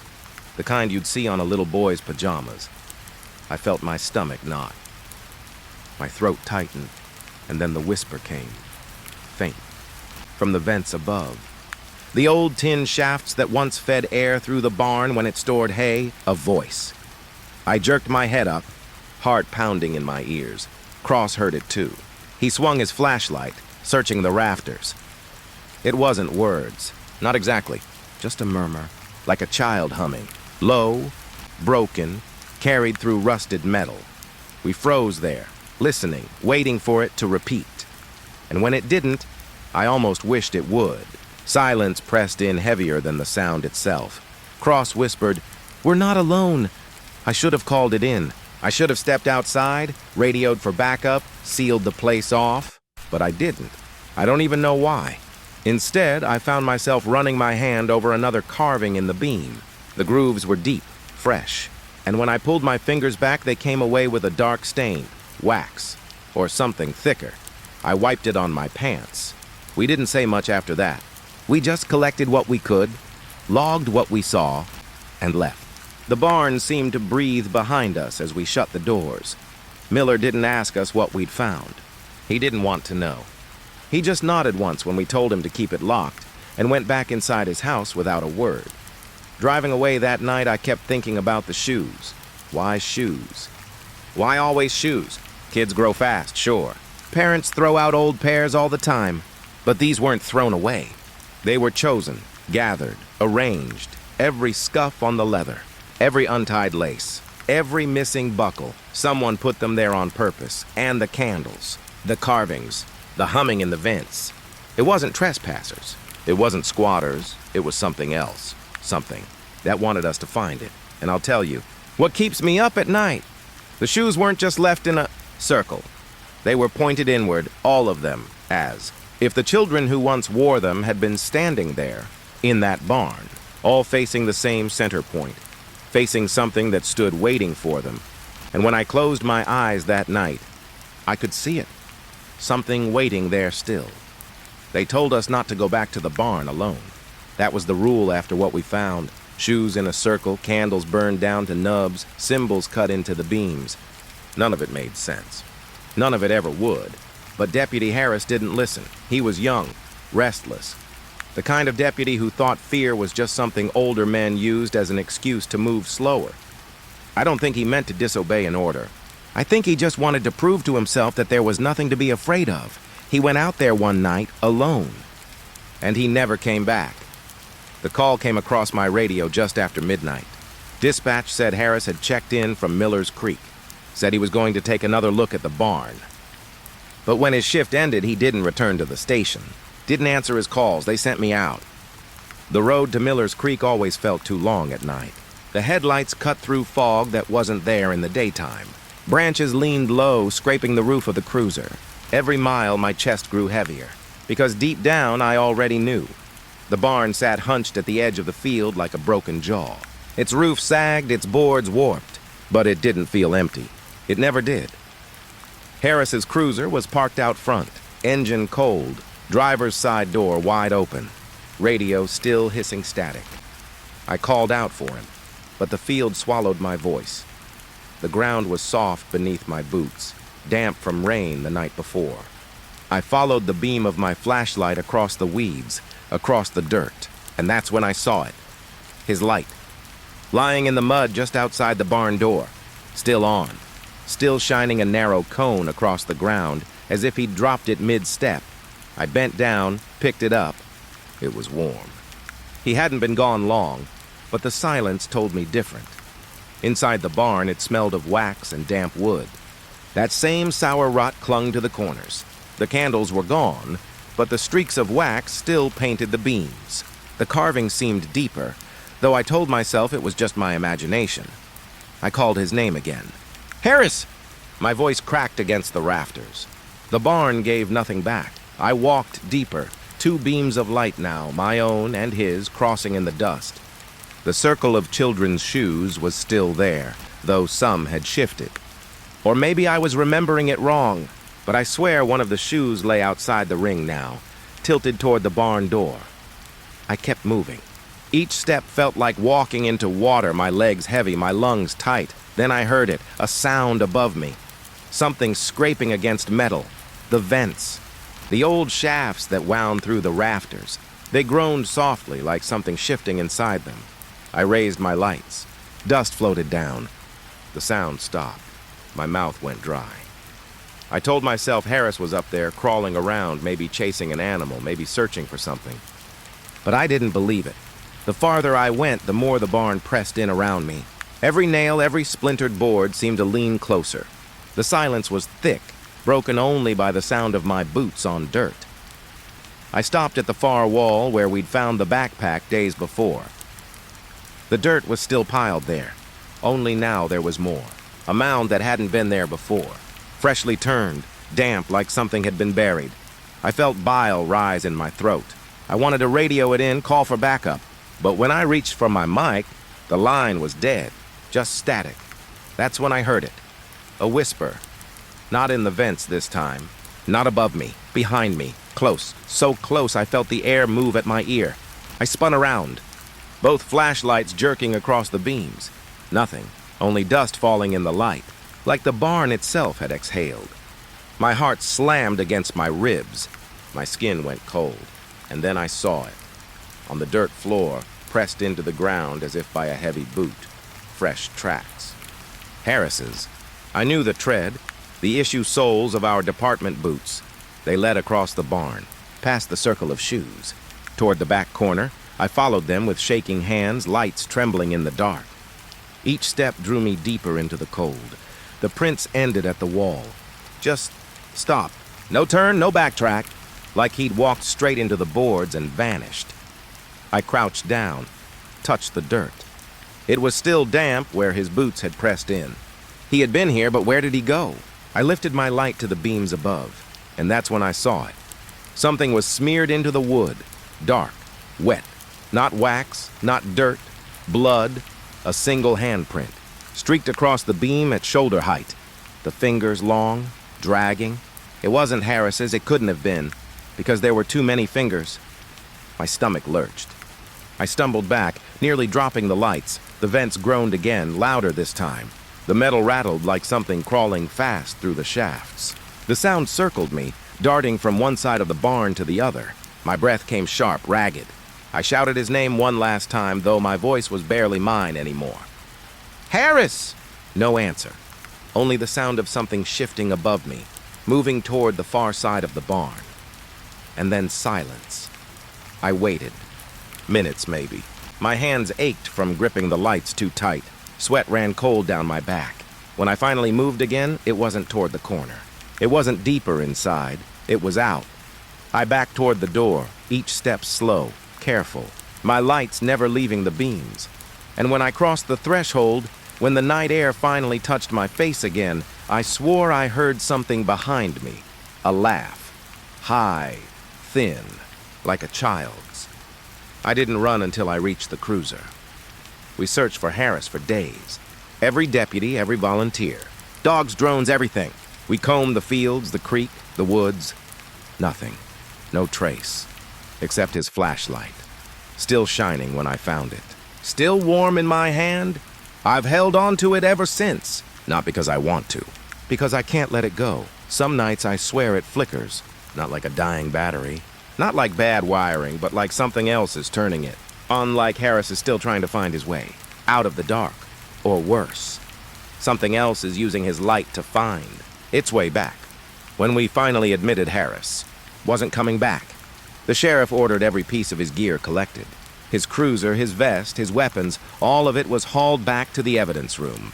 Nobody said it out loud, but we all knew why. We weren't expecting to find him alive. We were hoping to find something. And we did. The body cam. It was still clipped to his vest when we pulled it from the front seat of his cruiser. The thing had run for hours before the battery finally drained. The IT guy at the department uploaded the footage, and we gathered around the old monitor in the briefing room, every one of us quiet, waiting. I didn't want to see it, but I couldn't stop myself. The screen flickered to life. At first, it was just Harris driving. The camera jostled with the motion of the cruiser, headlights cutting through the dark. He hummed a little under his breath, steady, calm, like he wasn't expecting anything. Then the barn came into view, that broken silhouette against the tree line. Even on the grainy footage, it made my stomach turn. The camera picked up his voice as he parked. He said something about checking things out, like it was just another routine call. He stepped out, and the night closed around him. The audio picked up crickets, the crunch of gravel under his boots, and then his flashlight beam cut through the dark, jerking with his stride as he walked toward the barn. That's when I realized it. His camera wasn't showing the same things I remembered, because the barn in the footage, it looked different. The boards were darker, almost black, like they'd been burned. The carvings on the beams looked deeper, raw, like the wood was still bleeding. And there was something else. Shadows. Shadows where there shouldn't have been any. They pooled at the edges of the frame, thick, unnatural. Even when his flashlight passed over them, they didn't move. He called out as he stepped inside. His voice echoed, but it didn't sound right. The barn seemed bigger than it should have been, like his words were bouncing off walls farther away than they should have been. And then, the shoes. The camera caught them scattered on the ground. Only it wasn't just a circle anymore. It looked like more had been added. More little shoes, too many to count, stretching out into the shadows. The beam of his flashlight shook as he muttered something under his breath. I couldn't make out the words. Maybe he was praying. He stepped farther inside. The shadows thickened, swallowing the edges of the light. He shined it toward the rafters, and for a second I thought I saw something move, something crawling along the beams. But the video was grainy, glitching. Maybe it was just dust. Then the audio picked up something. A whisper. It wasn't clear. It wasn't a voice you could follow. It was dozens of voices, all tangled together. High and low, fast and slow, like children trying to talk over each other. Harris froze. The camera tilted as he lifted his head. The sound was coming from the vents. He said something, I think it was, "Who's there?" But the voices didn't stop. They grew louder. The barn seemed to breathe with them, the shadows pulsing with each word. Then, out of nowhere, the flashlight flickered, the beam cut out for half a second, and in that dark, I swear I saw it, a figure, standing just at the edge of the circle of shoes. When the light came back, it was gone. Harris cursed under his breath and smacked the flashlight. The camera jostled as he bent down, picked something up. The angle shifted, catching the dirt floor, fresh footprints, but not just his, small ones, dozens of them. Leading toward the back wall, he followed them. I wanted to shout at the screen, tell him to turn back, but my throat locked up. All of us just stood there, frozen, as the footage dragged us deeper inside. The prints ended at the wall, same as when I'd been there. Harris reached out, brushed the boards with his hand. The camera caught the smear of something dark across the wood. He lifted his fingers into the light. Blood.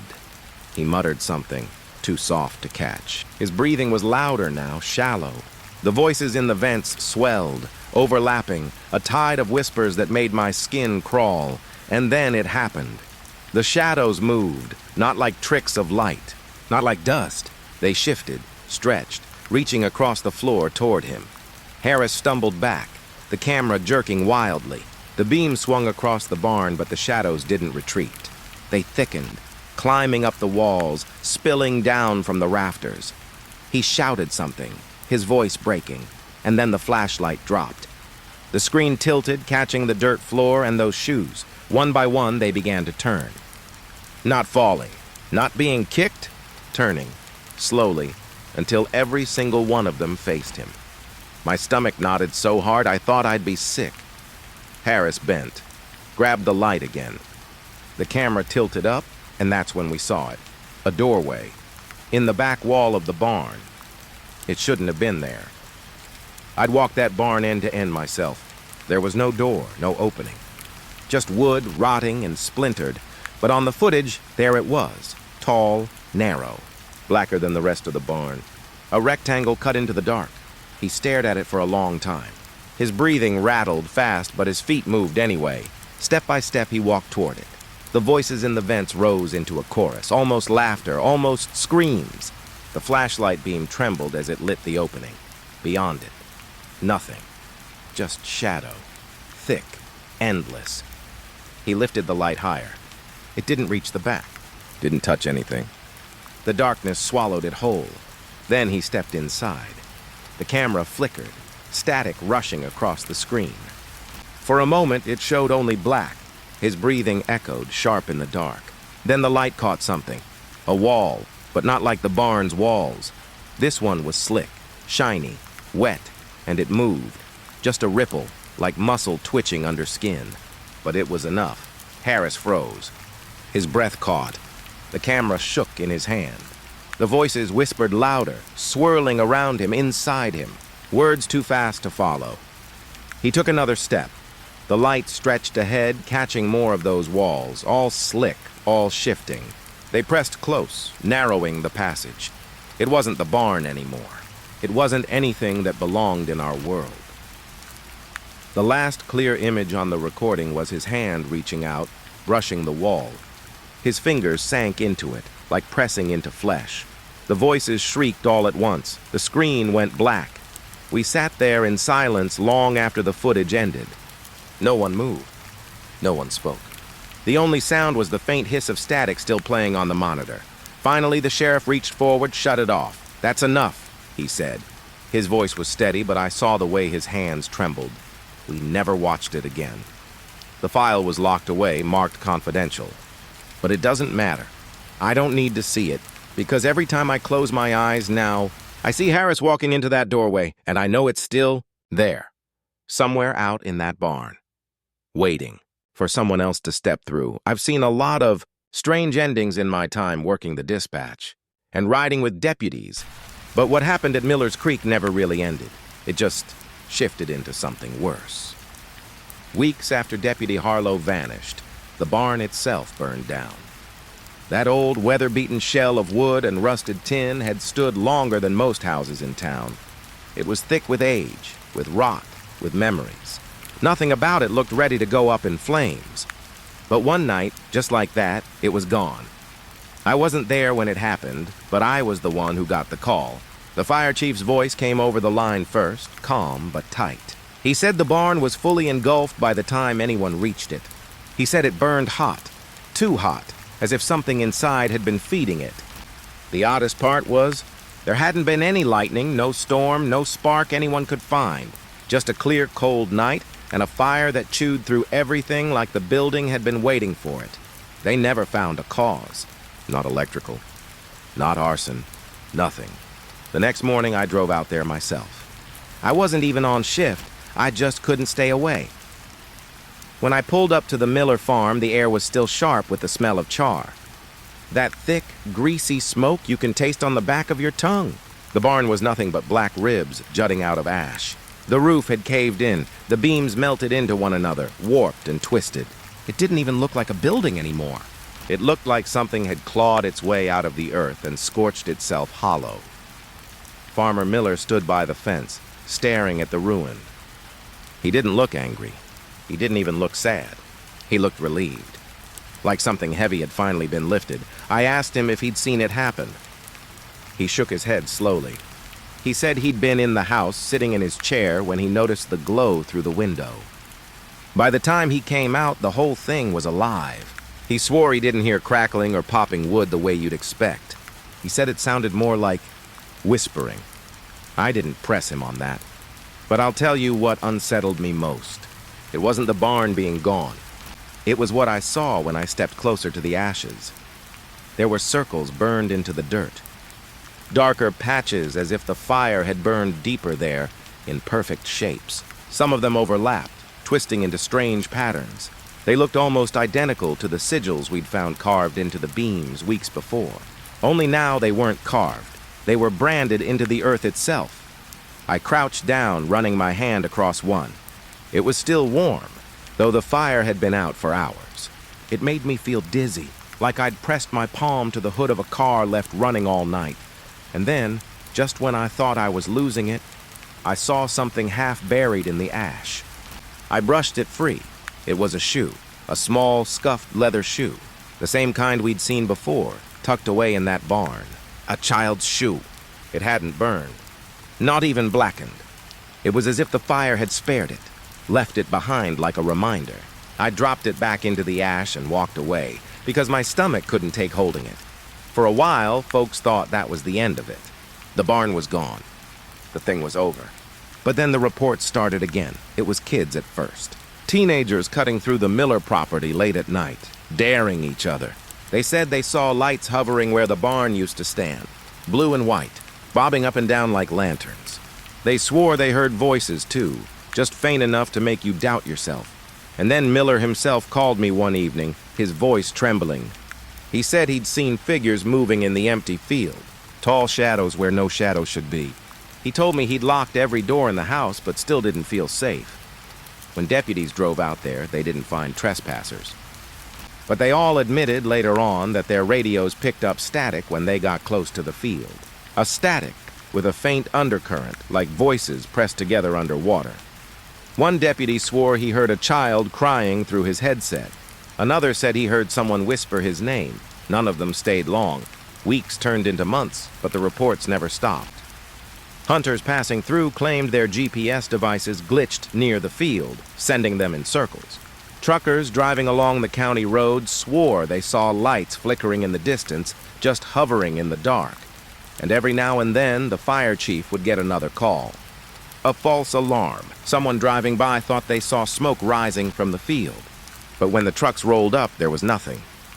Just empty land, cold air, and the faintest trace of ash drifting where no fire had burned. The strangest report came from Miller himself. Though he called one night real late, and I could hear the fear in his breathing. He said he'd woken up to the glow of headlights outside his window. When he looked, there weren't any trucks, no cars. Just two beams of light, steady and unblinking, staring back at him from the empty field where the barn had been. I told him to stay inside, that deputies were on their way. But by the time they arrived, the lights were gone. And Miller wouldn't talk about it after that. He stopped calling, stopped answering questions. The last time I saw him, he looked 20 years older, like something had been drained out of him. Eventually, the Miller place went quiet. The farmer moved away, sold the land cheap. Said he couldn't stand the feeling of that field anymore. Couldn't bear looking out the window and wondering if something was looking back, but the stories didn't stop. They never do. Even now, when I drive that county road at night, I catch myself glancing toward the empty field. And sometimes, just sometimes, I think I see it. Faint lights drifting where the barn used to stand. The outline of something that shouldn't be there. I've tried telling myself it's headlights from the highway, or tricks of the eye, or even leftover nerves from everything that happened. But in my gut, I know better. Some places don't let go of what's been done inside them. Some places burn, and still, they don't die, and Miller's Creek is one of them. If you ever find yourself driving down that stretch of road on a cold night, do yourself a favor. Don't slow down. Don't stop to look. Because once you notice the lights, once you see them floating in the emptiness, they'll notice you too. I was on dispatch the night it started. A simple welfare check, nothing out of the ordinary. Calls like that come in all the time. People spooked by shadows outside their window, or maybe a neighbor they haven't heard from in a while. Usually it ends with deputies driving out, knocking on a door, and reporting back that everything's fine. But that night, it wasn't fine.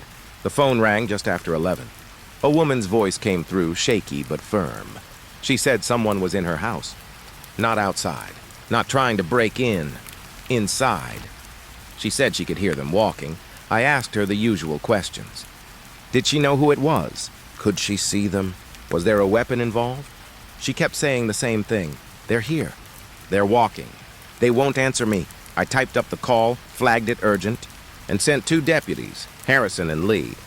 They were good officers. Steady, not the kind to rattle easy. About 10 minutes later, while they were still en route, the phone rang again. Same woman. Same voice. She sounded more frantic this time. I already called you, she said. Why haven't you sent anyone? They're still in the house. I told her deputies were on the way, maybe a minute or two out. She went quiet, then whispered, "They're in the hallway now." And the line went dead. I don't scare easily on the phone. You hear enough, you learn to keep your nerves steady. But something about her voice unsettled me. It wasn't just fear, it was resignation. Like she already knew how this was going to end. A minute later, Harrison came over the radio. He and Lee had pulled up to the address. He sounded calm, routine. Said the house looked dark, no movement inside, no obvious forced entry. I told him the caller insisted someone was in the hallway. He acknowledged. Then I heard the creak of a door through his mic. Silence for a long stretch. Just the faint sound of boots on old wood. Then Harrison's voice low. "Dispatch, we're inside." House is quiet. No sign of the resident yet. That made me pause. No sign of the resident? I double-checked the CAD. The caller was a woman named Margaret Fields, 63, lived alone. The address was correct. I radioed back, asked if they'd tried upstairs. Another pause, then Lee came on, whispering, "We're hearing movement. Second floor." The hair stood up on my arms. They went quiet for several minutes, just muffled thuds of boots climbing stairs, doors creaking open. I strained to hear, leaning close to the console, trying to pick out anything in the background. That's when I caught it, a faint tapping. Not from the deputies, not from the radio static. A steady rhythm, like fingernails brushing against the mic. Then Harrison again, clipped and uneasy. "Dispatch. This house looks empty, but..." He trailed off. "But what?" I asked. He didn't answer.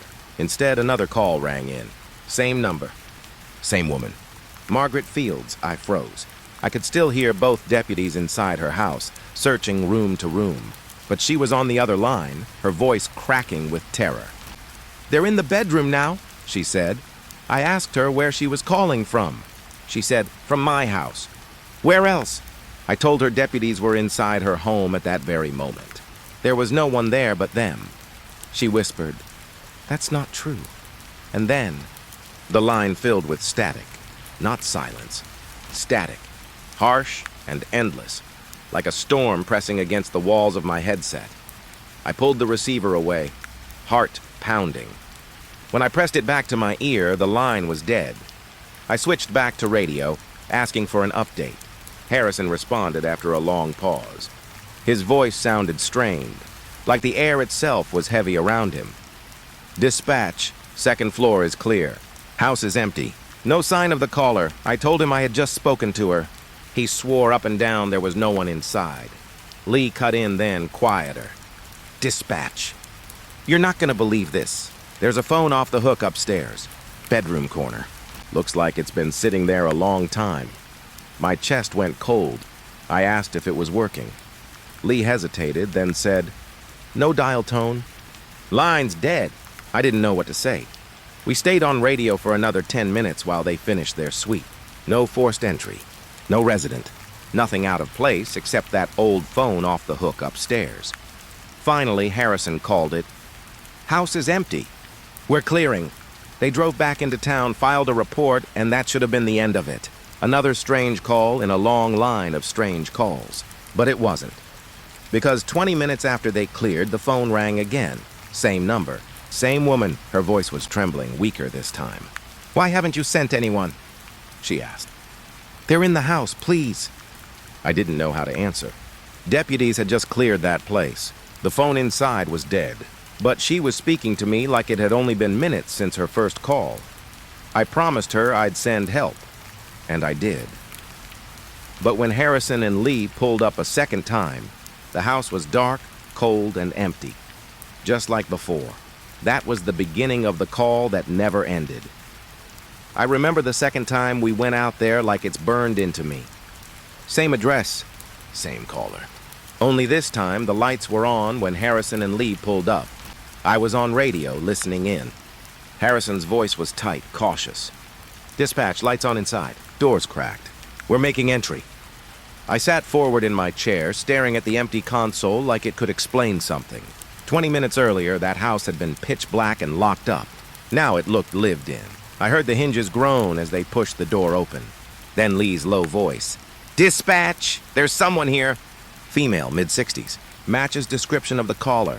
I felt my pulse climb. Margaret Fields. The woman we'd been talking to all night. The woman Harrison swore wasn't there. I asked if she was safe. Harrison said she seemed calm, just confused. He said she kept insisting she'd already spoken to us. Then he went quiet for a long time. I thought the radio had cut out, but when his voice came back, it sounded off. Dispatch. You need to hear this. There was a crackle of static, then Margaret's voice came through. Soft, polite, but with a strange edge. Are these your men? She asked. I couldn't see her, but I pictured her standing there in that dim little hallway, tilting her head at the uniforms in front of her. Harrison asked her to explain.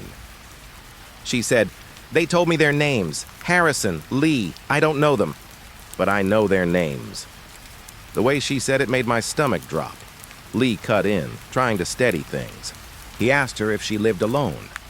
She said yes. He asked if she'd seen anyone in the house besides them. She paused, then said, yes, but not tonight. I typed notes as fast as I could, hands slick on the keys, and then Lee said something that froze me. Dispatch. You're not going to believe this. You need to write this down. The photos. All the photos in here. The faces are blurred out. I asked him to repeat. He did. Every family picture in the house, every frame on the wall, every little snapshot on the mantle, blurred. Not scratched out. Not covered. Blurred. Like someone had smeared the faces into nothing before the picture even developed. Harrison came back on, whispering this time. Dispatch, this is wrong. These photos, they're not tampered with. They're printed like this. We're holding them in our hands. I didn't know what to say. And through it all, Margaret just kept repeating their names. Harrison, Lee, Harrison, Lee. Like she was testing the sound of them, like she was memorizing. Harrison finally asked her to sit down while they finished their check. She agreed almost too easily. Then she said something that made my blood run cold. She asked, do you remember me? Harrison said no. They'd never met before tonight. Margaret just smiled, at least.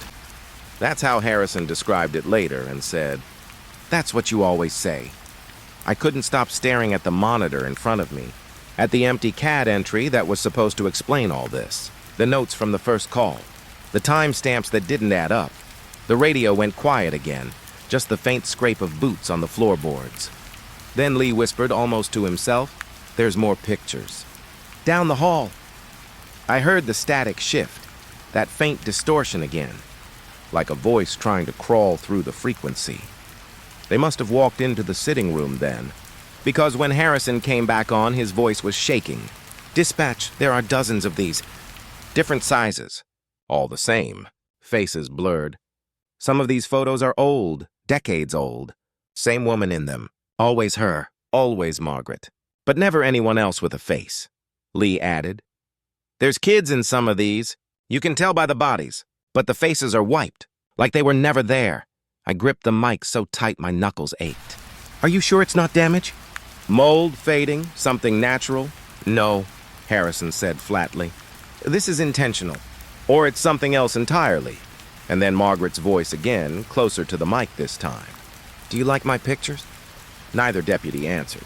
She started repeating their names again, soft sing-song. Harrison Lee! Harrison Lee! That was when Harrison decided they were done. He radioed in.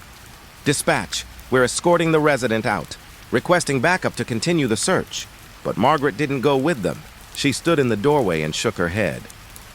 I'll stay here, she said. I always stay here. I never heard the deputies argue with her. I never heard them force the issue. They just left.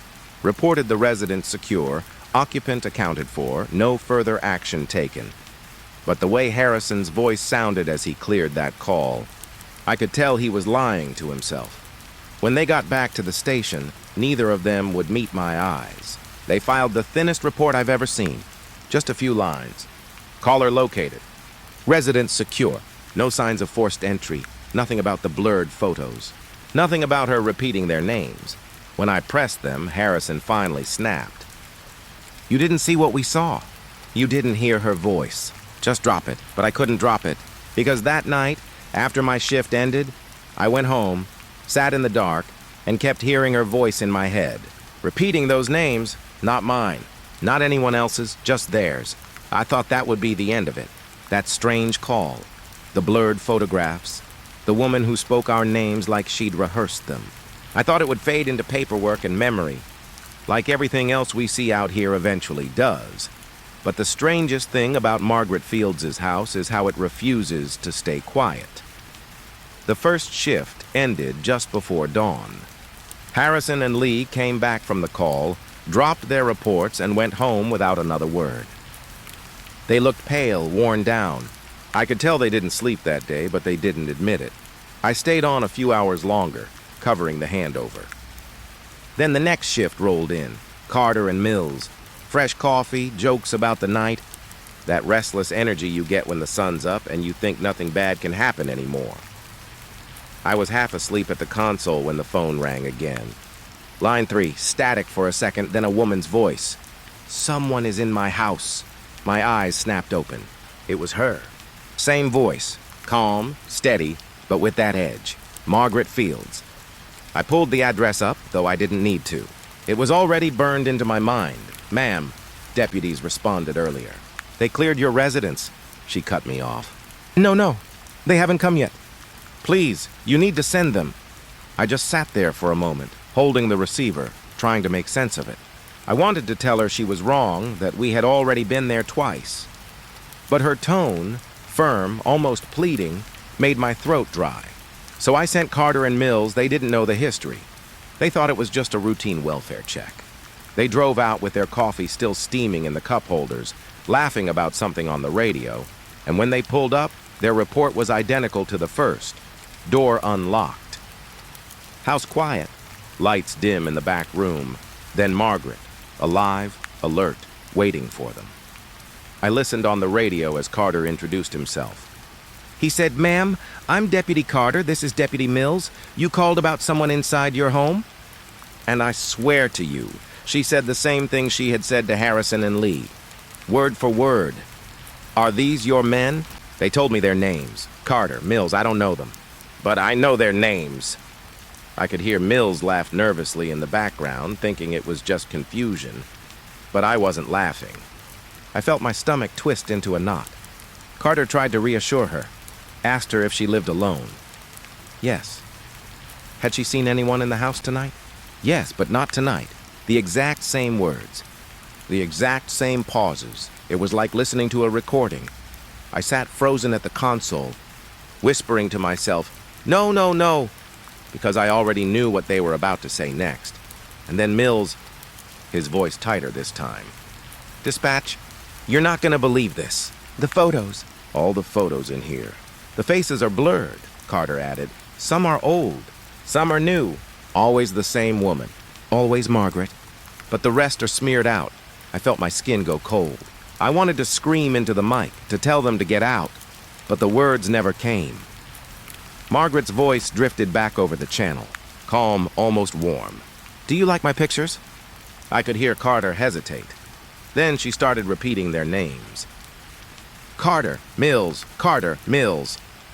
Over and over in that same sing-song way. I couldn't move, couldn't breathe, and just like before, she asked them, "Do you remember me?" Carter said no. Margaret smiled. Or at least that's what I imagined when I heard her reply. "That's what you always say." My hands were shaking so hard the receiver nearly slipped from my grip. The rest played out exactly like before. They tried to escort her out. She refused. Said she would stay. Said she always stayed. They cleared the scene with clipped voices. Came back to the station pale and jumpy, pretending nothing had happened. But this time, it was worse. Because I knew it wasn't a one-off. It wasn't a trick of the night. It was repeating. The same call. The same words. Different names. Different deputies. I watched Carter and Mills shuffle in, file the same vague report Harrison and Lee had written, and leave without another word. By then, I couldn't stop shaking. My shift was almost over, but I sat there staring at the clock, waiting for the phone to ring again, and it did.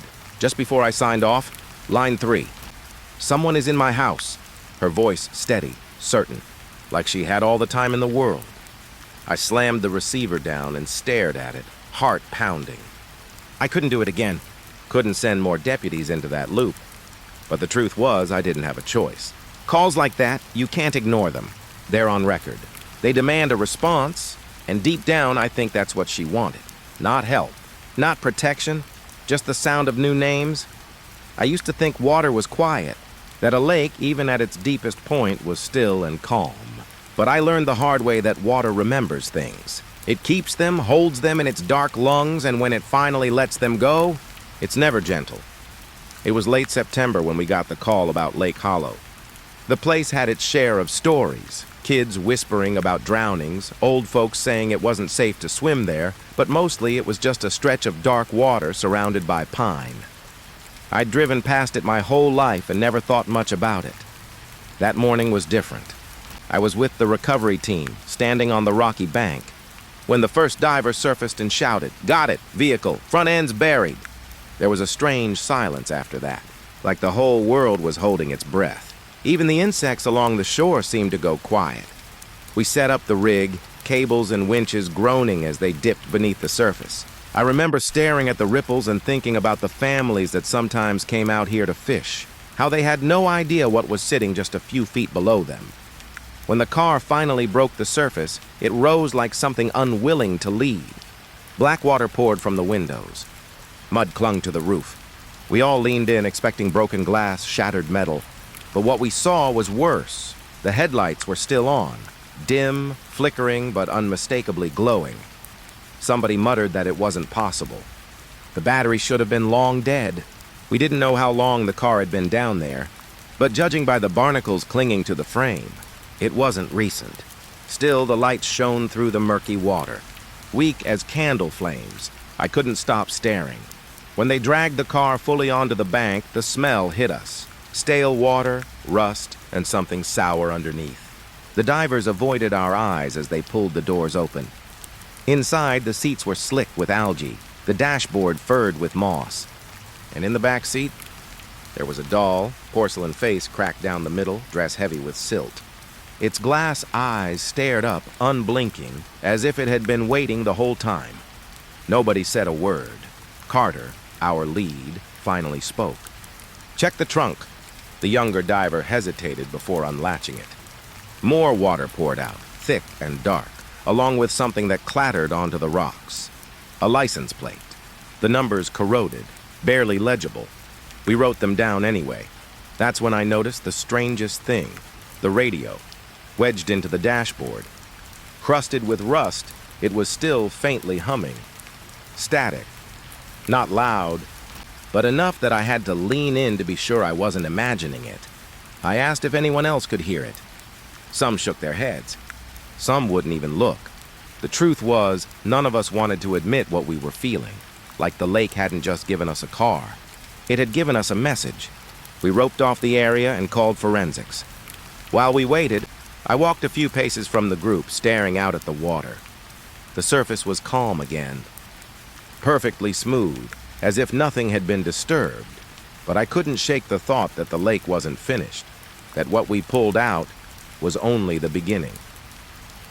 Later that night, when I lay in bed, I swore I could still hear the static, not in my ears exactly, but somewhere behind my thoughts, a low humming whisper that didn't belong, and when I closed my eyes, all I could see were those dim headlights, glowing from the depths, trying to find their way back to the surface.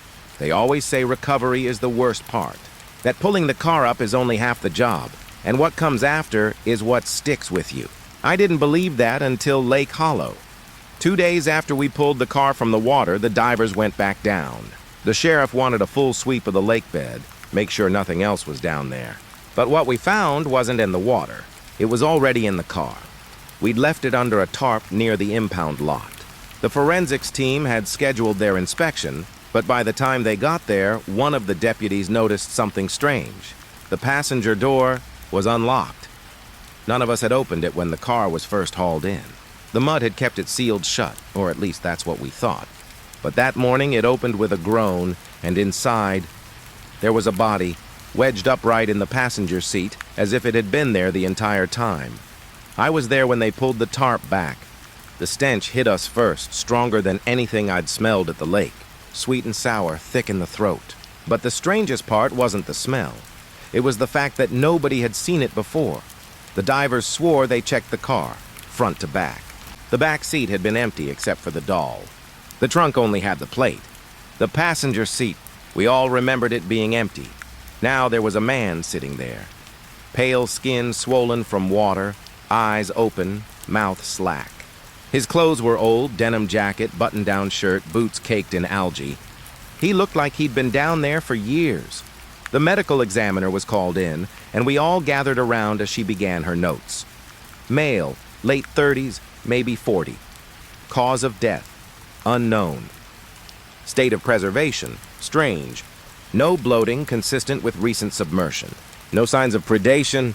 Her words blurred in my head. I couldn't stop staring at the face. There was something wrong with it. Not wrong in the sense of injury, but wrong in the sense that it didn't belong. It wasn't familiar. And yet every time I looked at it, I had the strange feeling I should know him. Like when you see someone in a dream and then forget their name when you wake. The sheriff had the photo run through missing persons. No matches, no local reports, no one from the last decade who fit the description. But here's the part that rattled me most. When they lifted the body out of the seat, his hands were clutching something, tight, like he didn't want to let it go. It took effort to pry his fingers open, stiff as they were. And when they did, a soaked scrap of paper came loose. At first, it looked like nothing, just pulp from being submerged. But when it dried, words began to show, scrawled in blue ink, shaky but clear. Not mine. That's all it said. I remember the silence after those words were read out loud. A chill went through the whole room, even the ones trying to act like it was nothing. Not mine. Was he talking about the car? The doll? Or himself? That night I couldn't sleep. Every time I closed my eyes, I saw him in the passenger seat. Head tilted slightly toward me like he was waiting for me to answer. Worse, I started to remember something I didn't want to. A dream I used to have when I was younger. I'd be in the back seat of a car, driving at night. I could never see who was behind the wheel, but I always knew I wasn't supposed to be there. The headlights barely lit the road, and the trees leaned in closer each mile. In the dream, there was always someone in the passenger seat, turned just enough that I couldn't see his face. But I could feel him looking at me. I hadn't thought about that dream in years. Not until Lake Hollow. Not until the man in the passenger seat. The next day, the medical examiner gave her preliminary report. The body didn't line up with the timeline. His clothes weren't deteriorated the way they should have been. His skin, though pale, wasn't sloughing off like a body left underwater for that long. It was as if he'd just died days ago, but the car had been under the lake for decades. There was no way he'd been in it the whole time. The sheriff told us to keep it quiet. No leaks to the press, no speculation. Just log the report and wait for confirmation. But confirmation never came. Instead, two more strange details followed. First, the boots. They ran the make and model. Sturdy, common work boots, but the manufacturer didn't exist anymore. The company went under in the 1970s. Second, the face. One of the deputies swore up and down that he recognized the man. Not from the database, but from somewhere else. He wouldn't say at first, just kept shaking his head. Finally, he told us, it was his uncle. Only his uncle had died before he was even born. Car accident in another county. No remains were ever recovered. That's when I realized what scared me most about the whole thing. It wasn't the car. It wasn't the headlights or the static, or even the body itself. It was the idea that Lake Hollow wasn't giving us what we lost. It was giving us something we didn't ask for, something that wasn't ours to begin with. And maybe that's what the note meant. Not mine, not yours, not anybody's, but still here, still waiting. And when I close my eyes, I swear I see that passenger seat. Empty now, but ready. Always ready, because something tells me the lake isn't done. Not yet. The sheriff never told stories about his private life. He was the kind of man who carried everything in silence, who didn't let anyone see the weight pressing on his shoulders. But after Lake Hollow, he started to change. It began with the circles under his eyes. The short temper, the way he lingered at his desk long after shift ended. Then one morning he asked me to step into his office. He shut the door, sat down, and told me something I still don't know how to process. He said he'd been dreaming, same dream, over and over. At first I thought it was nothing, stress, maybe guilt about dragging that car from the lake. But the way he described it, it wasn't just a nightmare. It was more than that. In his dream, he said he was standing on the shore of Lake Hollow. Night sky above, moonless, black as pitch. The water stretched out in front of him, perfectly still. No ripples, no sound. Then the headlights appeared. Two faint orbs, deep under the surface, glowing like eyes staring back. He knew it was the car. He felt it in his chest, like the lake itself wanted him to remember what he'd done. The water started to churn, and something broke the surface. The drowned man. Only this time, he wasn't pale and still. He was alive, moving. His hands clawed at the water, his mouth opening and closing like a fish gasping for air, and he was begging. Not with words, at least not at first. Just sounds, muffled cries, choking noises. But then, the sheriff swore he heard it clear as day. "Don't pull it up." That's what the drowned man kept saying. Over and over, "Don't pull it up, don't pull it up."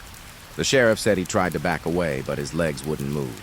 He was rooted to the shore, frozen, forced to watch. The man's arms reached out, water streaming down his face, skin peeling where it touched the air. "Don't pull it up." Then the headlights flickered, and the man vanished beneath the surface. The lake went still again. That's when the sheriff would wake up, heart pounding, sheets soaked, the words still echoing in his head. He said it happened 3 nights in a row. Always the same, always ending the same. By the time he finished telling me, his hands were trembling. I'd never seen him like that before. "Maybe it's guilt," I told him.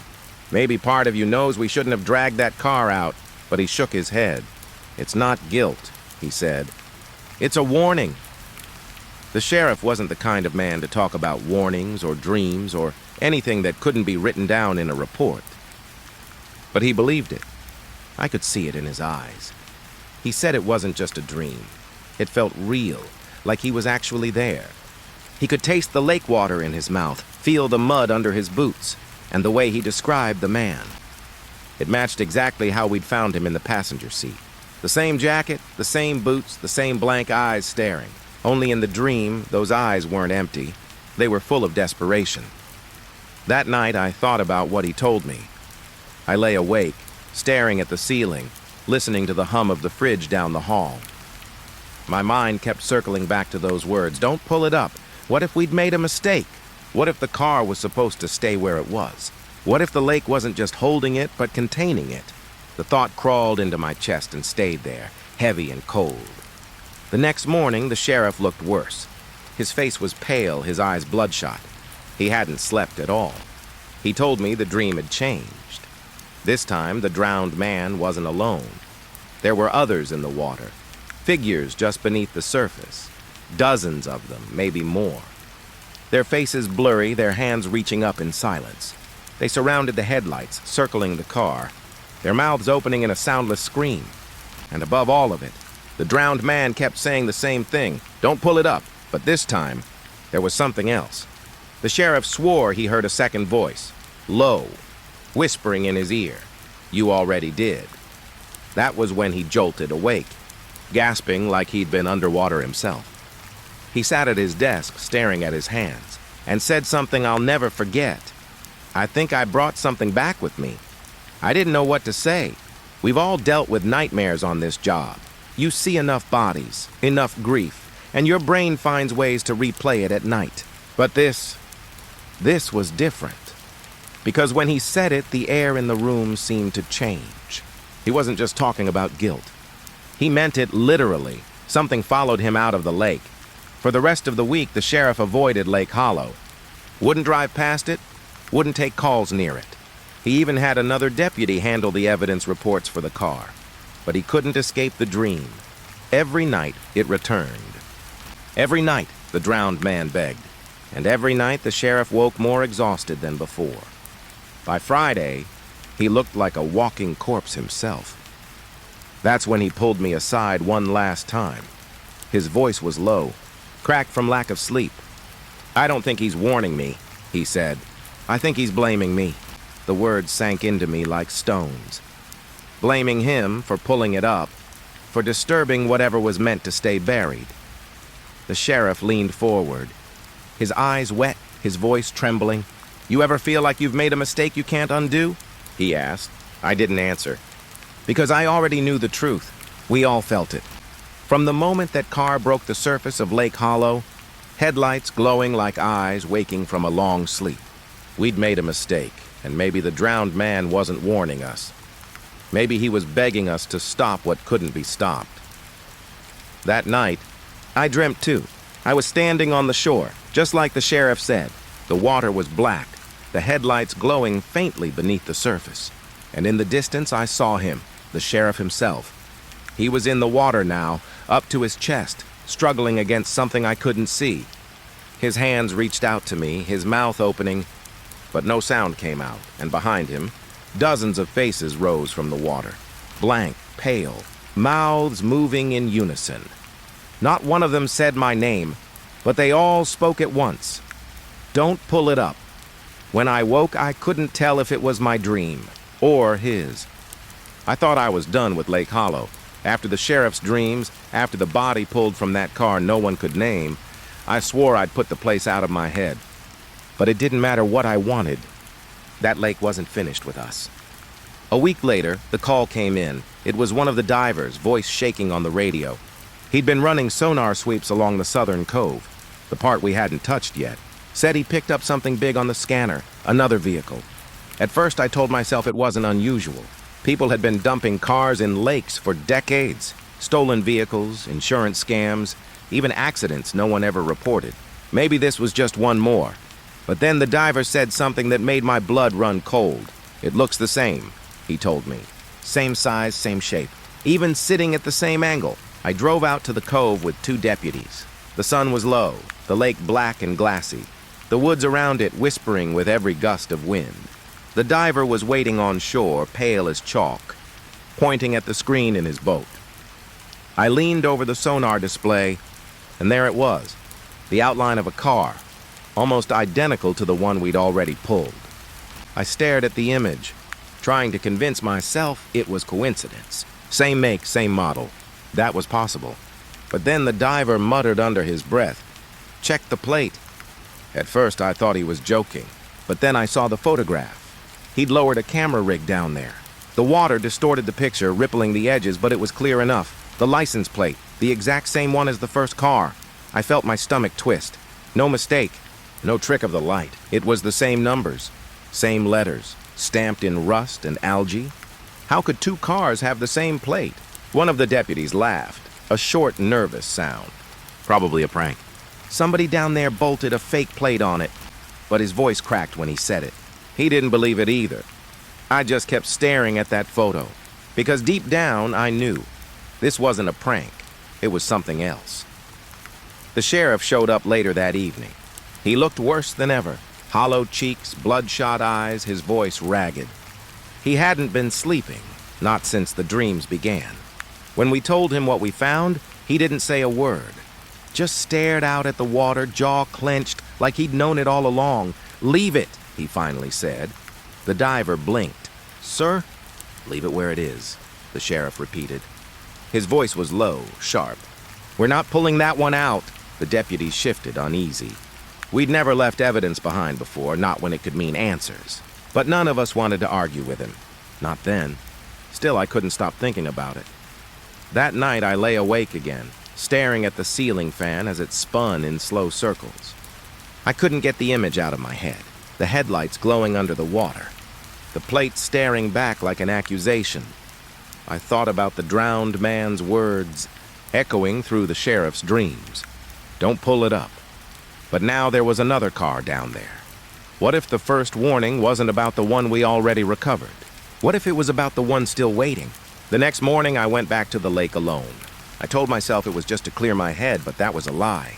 I wanted to see it again. The water was calm, gray clouds hanging low over the trees. The diver's boat was still there, tied to the dock. The camera rig sat on the seat. dripping lake water. I lowered it myself. The screen flickered, the murk of the lake coming into view. Branches, rocks, shadows. Then slowly the shape of the car emerged. It was the same, no doubt about it. Same model, same color, resting at the same crooked tilt. The camera drifted closer and I saw the plate again. The same numbers, the same rust. But this time, something else caught my eye. The passenger window. There was a face inside. I froze, staring at the monitor. The glass was cracked, water-stained, but I could see it. Pale skin, dark hair drifting like weeds. The same drowned man we'd already pulled from the first car. His lips moved. Bubbles slipping from his mouth, and though I couldn't hear him, I knew what he was saying. Don't pull it up. I yanked the rig back to the surface. My hands shaking so bad I almost dropped it. When I looked back at the screen, the car was gone. Not the face, not the plate. The whole car. Just empty water and silt where it had been seconds before. I stumbled off the boat, my legs weak, my chest tight. I told myself I'd imagined it, that the current had shifted the camera, that my brain was filling in shadows. But when I closed my eyes, I still saw his face. That night the sheriff called me. He didn't ask what I saw. He didn't need to. He just said, "It's not finished with us." I wanted to ask him what he meant, but the line went dead before I could. The next morning, the diver swore the sonar still showed the car right where it had been, like nothing had changed. But I know what I saw, and every time I drive past Lake Hollow now, I feel it watching me. The headlights beneath the surface, the faces drifting in the dark. The second car waiting, and I can't stop wondering if there's one more down there, or two, or dozens, all with the same plate, all with the same man inside, begging us not to pull them up. The graveyard shift at Station 3 was supposed to be boring. That's what everyone told me when I first signed up for it. "You'll hate it," they said. "Nothing happens. Just paperwork and coffee." They were right about the paperwork. The first few nights felt endless. Reports stacked up like bricks on my desk, each one heavier than the last. The office was quiet, too quiet sometimes, and the hum of the fluorescent light above me was the only sound for hours. By 2 in the morning, my eyes always burned, my back ached, and I wondered why I'd volunteered for this shift at all. But then I found the logs. Station 3 keeps an overnight logbook. Nothing special, just a binder where deputies jot down notes during their shift, a kind of running diary for whoever comes in next. Most of it was what you'd expect. Traffic stops, a drunk passed out on Main Street, a stray dog someone picked up. Mundane stuff. But buried in the middle, between the scribbles and routine notes, I saw something different. A line written in shaky handwriting, almost pressed too hard into the page, knocking at the back door. Nobody there. At first I laughed. Probably a prank, or maybe one of the guys just trying to spook whoever read it next. But then I turned the page. A week later, another note. 4:43 a.m. 3 knocks at the back door. Checked perimeter. Nothing. The handwriting was different. A different deputy. I felt a chill creep up my arms. I flipped through the pages faster, scanning for more, and there it was. Page after page. Different deputies. Different dates. Always around the same time. Between 2 and 3 in the morning. Always the same detail. Knocks at the back door. No one there. I leaned back in my chair, the binder heavy in my hands. For a long moment, I just stared at the ceiling, listening to the silence. The back door wasn't far. Just down the hall, past the holding cells. I'd walked past it 100 times. A plain steel door with a push bar leading out to the rear lot where we parked our cruisers. Nothing special, nothing creepy. But suddenly I couldn't stop thinking about it. I told myself it didn't matter. Old logs, old stories, probably just kids messing around outside the station. That happened sometimes. Still, I found myself glancing at the clock more often as the night dragged on. Watching the red numbers change, waiting to see if anything would happen. By 2:30, my chest felt tight. My ears strained against the hum of the lights, listening for something. Anything. The station was silent. But silence isn't always comforting. Sometimes silence feels like it's holding its breath. I told myself I wouldn't check. If I heard it, I'd ignore it. I'd write my reports, finish my shift, and go home. Simple. But part of me already knew that if I heard knocking, I wouldn't be able to sit still. At 2:41, I thought I heard something, a faint sound deep in the building. I froze, pen in hand, heart hammering in my throat. I told myself it was nothing. The pipes, the wind, my imagination. But then it came again. 3 knocks. Even through the walls, even down the hall, I knew what it was. The back door. I sat there for almost a full minute, staring at the binder on my desk, my pulse thundering in my ears. The words on the page seemed to mock me. 3 knocks. Nobody there. I wanted to ignore it. God, I wanted to. But my legs carried me down the hall before my brain could stop them. The cells were empty, shadows stretching long across the floor. My boots echoed against the concrete, each step too loud, too final. When I reached the end of the hall, I stopped. The back door loomed in front of me, gray steel under the flickering bulb overhead. I listened. Nothing. My breath fogged in the cold air, though I couldn't remember the station ever feeling that cold before. I raised a hand, resting it on the push bar. The metal felt freezing, like it had been sitting outside all night, even though it was inside. I pressed my ear to the door. Silence. For a moment, I almost convinced myself I'd imagined it, that I'd been too deep in those logs, too wrapped up in the idea. Then the knocks came again, so close this time, they rattled the steel against my cheek. I stumbled back, heart racing, eyes fixed on the door. 3 sharp knocks, and then silence again. I waited, every muscle tense, expecting to hear the handle turn, to see the door swing inward, but nothing moved. I should have opened it. That's what protocol says. Check the lot, make sure nobody's messing around outside, but my hand wouldn't touch that bar again. Not for anything. I backed away slowly, step by step, until I was at the end of the hall again. Then I turned and walked as fast as I could back to my desk, my hands shaking so bad I could barely pick up my pen. I wrote in the log, my handwriting messy, uneven. 3 a.m. 3 knocks at the back door. Nobody there. And as I wrote it, I realized something. I wasn't the first, and I wouldn't be the last. Whatever was out there, it had been knocking for years, waiting, and now it knew I was listening. I told myself it wouldn't happen again. That first night could have been anything. The wind, pipes shifting, my nerves playing tricks on me after reading too much into those old logs. That's what I repeated to myself when I came back for my next shift. But deep down, I didn't believe it, because once you hear something like that, once you feel the steel of that back door vibrate under your cheek, it doesn't leave you. It stays inside you. I walked into the station the next night already tense, already listening. My ears tuned to every creak of the building, every hum of the lights. The paperwork was stacked on my desk like always, but I could barely focus on it. All I could think about was the clock. 2 a.m. crawled closer, slow and heavy, and the silence in the station started to feel alive. I opened the logbook again, even though I told myself I wouldn't. I read the old entries, running my finger over the words like they might explain something I'd missed. Knocking. Nobody there. 2:41 a.m., 3 knocks. Checked. Nothing. Each line felt like an echo, stretching back years. I wrote my own note beneath the last entry. Came from back door again. Same time. My pen shook a little as I underlined the words.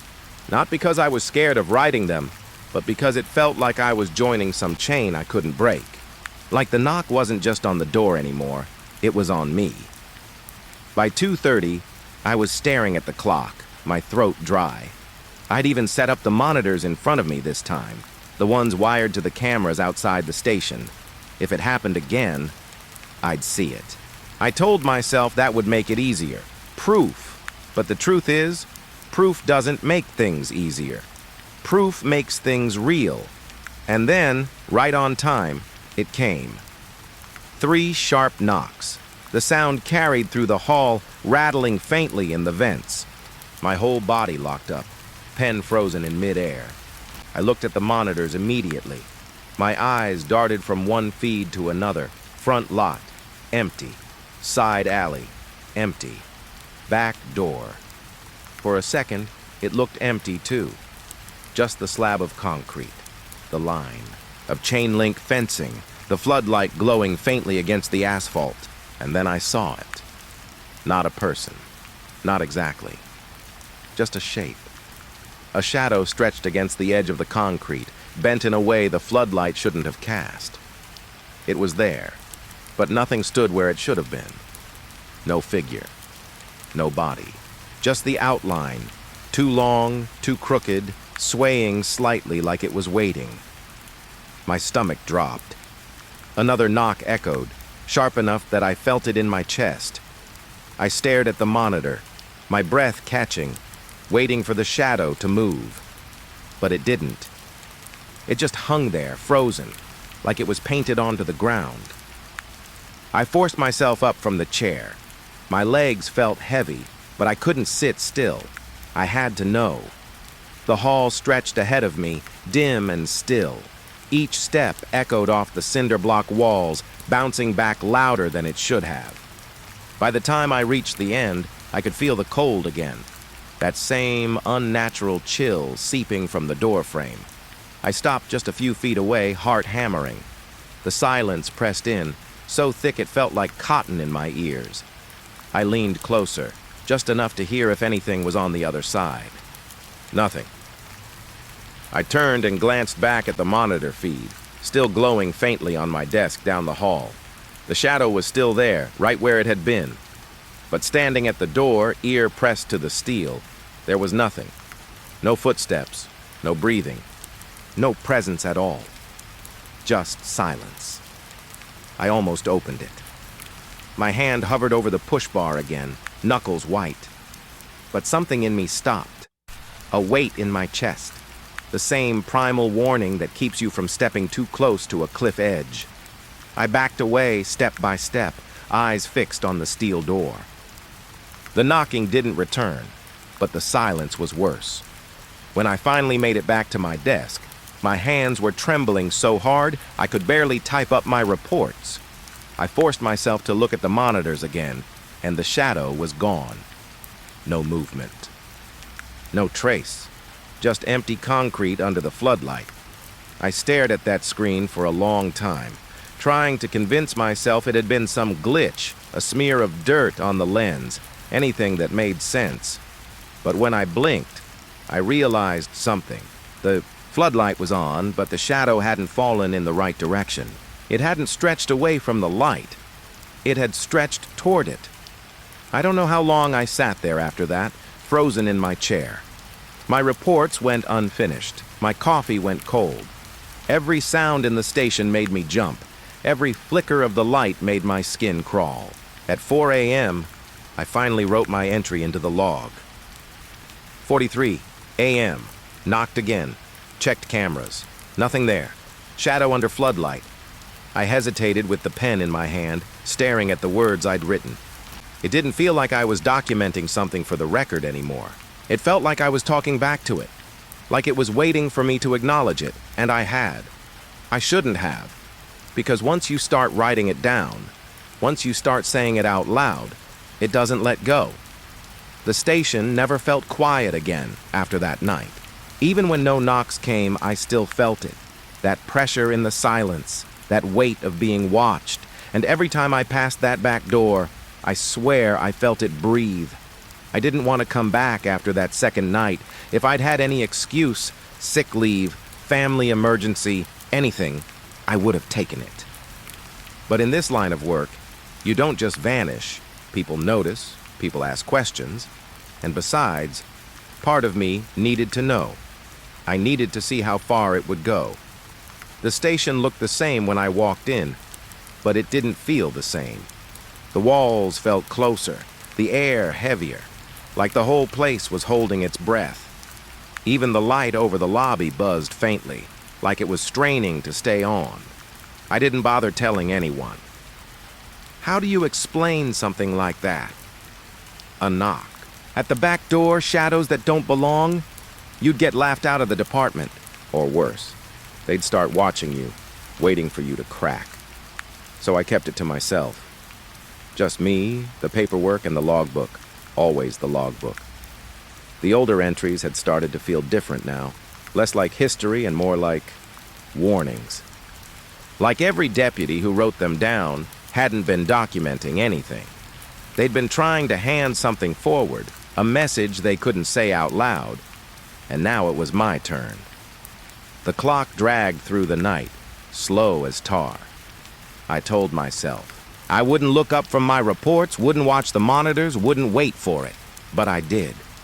Every few minutes, my eyes flicked back to that glowing screen in the corner, half expecting the shadow to be there again. By 2 a.m., I'd given up pretending. My hands were clammy against the desk. My ears were straining for the sound I knew was coming. And when it came, it wasn't 3 knocks this time. It was one, just a single heavy knock. The sound rattled through the walls, low and deliberate. It wasn't testing me anymore. It was calling me. I froze, staring at the back hallway. The cameras showed nothing. No shadow, no figure. Not even the flicker of the floodlight. Just emptiness. But I could feel it waiting. The air around me shifted colder, pressing against my skin. I tried to write it down, pen scratching into the log. 40 a.m. 1 knock this time. The ink bled heavier than it should have. My handwriting slanted, uneven. I lifted the pen, frowning at the smear left on the page. When I blinked, the words blurred. I rubbed my eyes, thinking it was fatigue. But when I looked again, the entry I had just written wasn't right. The letters were changing, not erasing, not fading, changing. The lines bent and warped, curling into shapes I didn't recognize. My own handwriting shifting into something else, something that wasn't mine. The longer I stared, the harder it was to make sense of it. Like my eyes couldn't land on the words. They slid away, refused to focus. I flipped back a few pages in the log. The old entries were the same as before, until they weren't. One line near the middle looked wrong. It wasn't written in the neat block letters of the deputy before me. It wasn't written in mine either. It looked older, scrawled, jagged strokes carved deep into the page, darker than the rest. It read, "Let me in." My chest tightened. The air in the station felt like it had dropped 10 degrees. The knock came again, louder this time. I slammed the book shut and stood, the sound of the covers snapping together too sharp in the silence. My pulse hammered in my ears. The monitors stayed empty, but I knew it was there, waiting. I paced the room, trying to pull myself back together. I told myself I was imagining it, that my exhaustion was twisting things. But no amount of reason could drown out the truth. The logbook hadn't lied. It had spoken, and I had answered. By writing in it, by adding my words, I'd joined something I couldn't step back from. When I finally sat down again, I opened the book without meaning to. My hand moved on its own, dragging the cover back. The pages didn't look like paper anymore. They looked like skin, pale, stretched thin, veins faintly visible in the light. I blinked, and they were paper again. But the words weren't mine. The most recent page was full of writing, tight and cramped, like someone had scrawled over it again and again.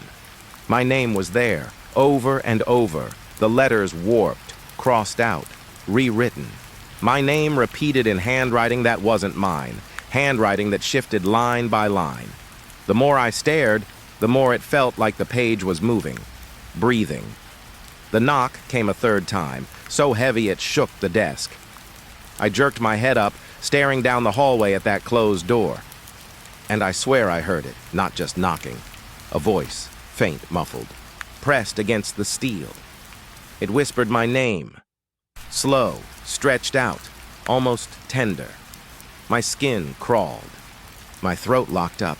I couldn't move, couldn't breathe. The monitors flickered, lines of static rolling across the screen. For a split second, I saw it. Something pressed against the lens too close to make sense of. An eye, maybe, or just the shape of one. And then the feed went black. The lights in the station dimmed. The air went still. I looked back at the logbook and the pen was already in my hand. I don't remember picking it up, but I was writing. My hand scratched across the page, too fast, too hard. The letters weren't mine. The words weren't mine. They bent and twisted, slashing deep into the paper until I thought it would tear. The knock pounded again, and this time the sound came from everywhere. The walls, the ceiling, the floor beneath my feet. The book pulled at me, dragging my hand across the page, filling it with words that weren't mine. Words I couldn't stop from spilling out, and then silence. The pen dropped from my hand. The logbook sat open, filled with writing that blurred as I looked at it. Lines crawling over each other, ink bleeding. Shapes that didn't belong to any language I knew. At the bottom of the page, in clear letters, sat one sentence, the only part I could read. Final entry. My vision swam. My chest tightened. I slammed the book shut, but it didn't matter. The words were already inside me. When I looked back at the cameras, the floodlight outside was gone. The screen showed only darkness, but in that darkness, I could see it. Not a shadow this time, not an outline, a figure.